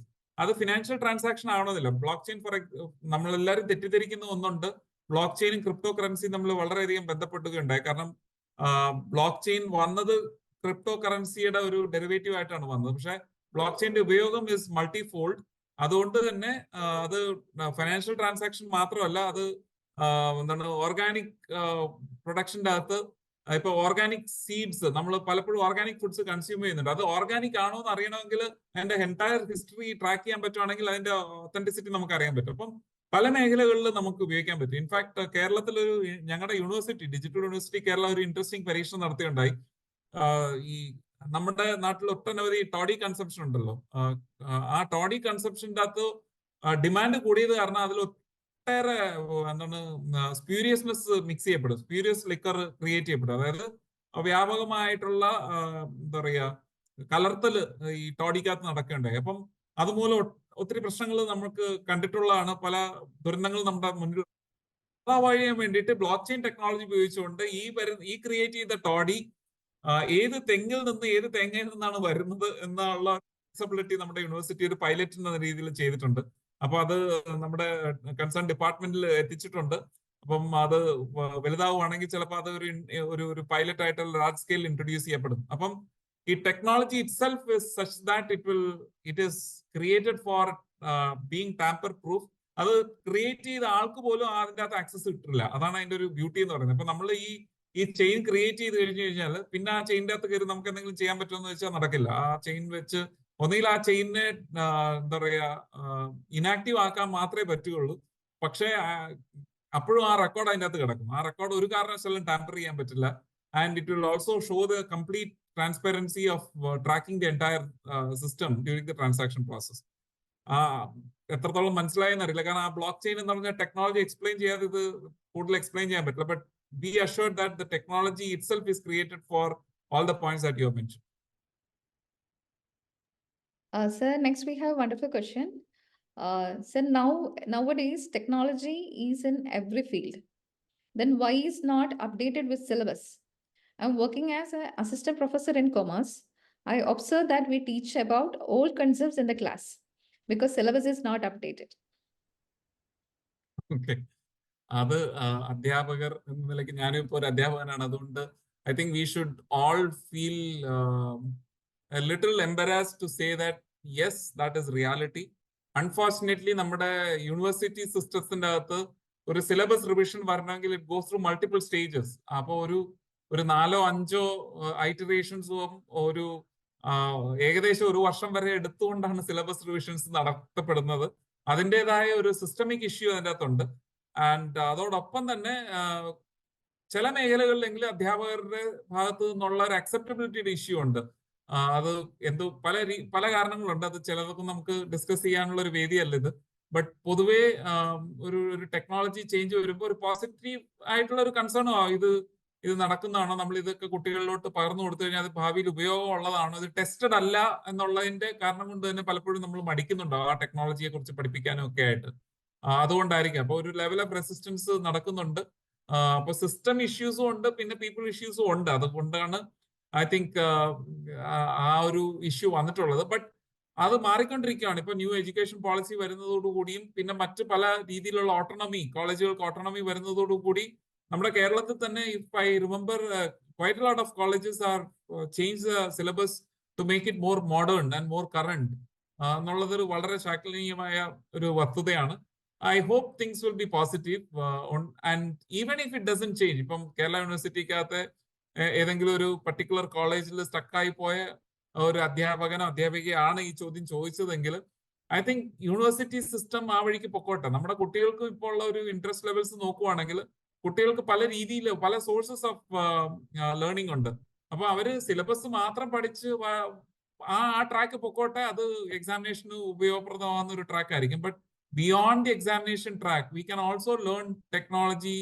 ഇപ്പൊ കൊമേഴ്സിൽ തന്നെ ടാക്സേഷനും ട്രേഡ്സിനെ കുറിച്ചും ഒക്കെ ഒത്തിരി ടെക്നോളജിക്കൽ ചേഞ്ചസ് വരുന്നുണ്ട്. ഈ സപ്ലൈ ചെയിൻ മെക്കാനിസംസ് മാറുകയും ക്രോസ് ബോർഡർ ട്രേഡ്സ് ഒക്കെ മാറുകയൊക്കെ ചെയ്തതിന്റെ ഒട്ടേറെ ഇമ്പാക്ട് ടെക്നോളജി മൂലം ഉണ്ടായിട്ടുണ്ട്. അപ്പൊ അതിന് സംബന്ധമായിട്ടുള്ള ഗുഡ് ന്യൂസ് ഇസ് ദാറ്റ് അങ്ങനെയുള്ള ടെക്നോളജി ചേഞ്ചസിനെ കുറിച്ചുള്ള സബ്ജക്റ്റുകളുടെ നോളജ് നമുക്ക് ഇഷ്ടം പോലെ ഫ്രീ ആയിട്ടുള്ള സോഴ്സുകൾ വഴി തന്നെ കിട്ടുന്നുണ്ട്. അപ്പോൾ അധ്യാപകർ എന്ന നിലയ്ക്ക് അതൊക്കെ ഒന്ന് മനസ്സിലാക്കിയിട്ട് സമയം കിട്ടുന്ന മുറയ്ക്ക് കുട്ടികളിലോട്ട് അതൊന്ന് പകർന്നു കൊടുക്കുകയും അവരിൽ ആ ഒരു എക്സൈറ്റ്മെന്റ് ക്രിയേറ്റ് ചെയ്യുകയും ചെയ്യുകയാണെങ്കിൽ ഈ സിസ്റ്റത്തിന് ബിയോണ്ട് ആയിട്ടുള്ള ഒരു പാത്ത്, ഒരു പാരലൽ പാത്ത്, ഇപ്പൊ ചിലപ്പം ഈ ഹാർട്ടിൽ ബ്ലോക്ക് വന്നു കഴിഞ്ഞാൽ നമ്മുടെ നാച്ചുറൽ സിസ്റ്റം തന്നെ ആ ബ്ലോക്കിനെ മറികടന്നുകൊണ്ട് ബൈപ്പാസ് ചെയ്തുകൊണ്ട് തന്നെ ഒരു സ്ട്രീംസ് ഉണ്ടാക്കുന്ന പോലെ it's not purely bypassing but creating an alternate path also for additional learning എന്നുള്ള ഒരു മെക്കാനിസം കൂടെ ആഡ് ചെയ്ത് കഴിഞ്ഞാൽ കുറേയധികം ഈ പ്രശ്നങ്ങൾ മാറിക്കിട്ടുമെന്നാണ് എൻ്റെ ഹംബിൾ ആയിട്ടുള്ള ഒരു request. Thank you, sir, for the answer. Sir, what about the future of an accountant and auditor? Causes impact on because of the digitalization. ഇതേ ക്വസ്റ്റ്യൻസ് ഇപ്പം not just the accountant or auditor, what will happen to doctors, what will happen to civil servants, what will happen to advocates? Because law is something which is already written and a technology which has got an AI capability ഉള്ള ഒരു ടെക്നോളജിക്ക് ഈ rules ഒക്കെ പഠിച്ചെടുക്കുന്നതുകൊണ്ട് വലിയ കുഴപ്പങ്ങൾ ഉണ്ടാവുമെന്ന് തോന്നുന്നില്ല. I think at രണ്ട് കാര്യങ്ങൾ എനിക്ക് പറയാനുണ്ട്. ഒന്ന്, there is a level of uncertainty into where the technology is going. അത് നമുക്ക് ഇപ്പൊ ഇവിടെ ഇരുന്നുകൊണ്ട് പ്രെഡിക്റ്റ് ചെയ്യാൻ പറ്റില്ല ഭാവിയിൽ എന്ത് നടക്കും, എങ്ങനെ ആവും എന്നുള്ളത്. But the point is that I don't think at least as ഒരു ടെക്നോളജിസ്റ്റ് എന്ന നിലയ്ക്ക് തന്നെ ഒരു ഹ്യൂമൻ ഇന്റർഫറൻസ് ഇല്ലാതെ ഉള്ള ഒരു ടെക്നോളജി മൂവ്മെന്റ് ലോകത്തിന് സാധ്യമാകുമെന്ന് തോന്നുന്നില്ല. മനുഷ്യനുള്ളിടത്തോളം കാലം അത് സാധ്യമാകുമെന്ന് തോന്നുന്നില്ല. ചില മേഖലകളിൽ അൺസൂപ്പർവൈസ്ഡ് ആയിട്ടുള്ള മെക്കാനിസംസ് നടക്കുമെങ്കിലും ബട്ട് ബൈ ആൻഡ് ലാർജ് പല മേഖലകളിലും ഒരു സൂപ്പർവിഷൻ വിത്ത് ഹ്യൂമൻ സൂപ്പർവിഷൻ ചെയ്യേണ്ടതായിട്ട് വരും. അപ്പോൾ ഓഡിറ്റ് കാര്യത്തിലാണെങ്കിലും ടാക്സേഷൻ അല്ലെങ്കിൽ അക്കൗണ്ടിങ്ങിന്റെ ആണെന്ന് തോന്നുന്നു, പറഞ്ഞ കാര്യത്തിലാണെങ്കിലും ചിലപ്പം എൻട്രീസും അല്ലെങ്കിൽ ആ കംപ്ലയൻസും നോക്കുന്നതിൽ ചിലപ്പം ഓട്ടോമേഷൻ വന്നെന്ന് വരും. പക്ഷെ ആ എൻട്രീസ് ഇന്റർപ്രറ്റ് ചെയ്യുക, ഇപ്പം ഒരു ബില്ല് വരുവാണ്, അത് ഇന്റർപ്രറ്റ് ചെയ്ത് ചില സന്ദർഭങ്ങളിലെങ്കിലും നമ്മുടേതായ ഒരു ഹ്യൂമൻനെസ് ആ ഇന്റർപ്രിട്ടേഷനിൽ കൊണ്ടുവന്ന് എന്നിട്ട് സിസ്റ്റത്തിലോട്ട് കൊടുക്കുകയാണെങ്കിൽ it may put it into the right bucket. But അവിടെയും ഒരു ഹ്യൂമൻ ഇന്റർഫറൻസ് ഇല്ലാത്ത ഒരു auditing or finance accounting mechanism അത്ര എഫക്റ്റീവ് ആവുമെന്ന് എനിക്ക് തോന്നുന്നില്ല. At least in the next 10 years or so you will still need a human supervised mechanism in most of the fields where there is rapid automation that is happening. That would be my view. Thank you, sir. So that's for today. The questions are up to an end. Okay. I think we can close the webinar, sir. So, dear participants, dear sir, as we bring today's webinar to a close, I want to express my heartfelt appreciation to Professor Santosh Kurup sir for generously sharing his wealth of knowledge and insights. I would also like to extend a huge thank you to all the participants for their active engagement and thought-provoking questions. Before we conclude, I kindly ask all attendees to take a moment to provide the feedback, and you can find the link in the chat box. We hope you found today's session valuable, and we eagerly anticipate your presence at future webinars. This is not the end of the webinar series. We have more to come. We have more persons to provide you with all the informative sessions that will help you guide throughout in your career. So wishing you all a wonderful evening ahead. Thank you all for joining. Thank you so much, sir, for the enlightening session. Thank you, sir. Thank you. Thank you so much for having me. Appreciate it. Good evening. Bye.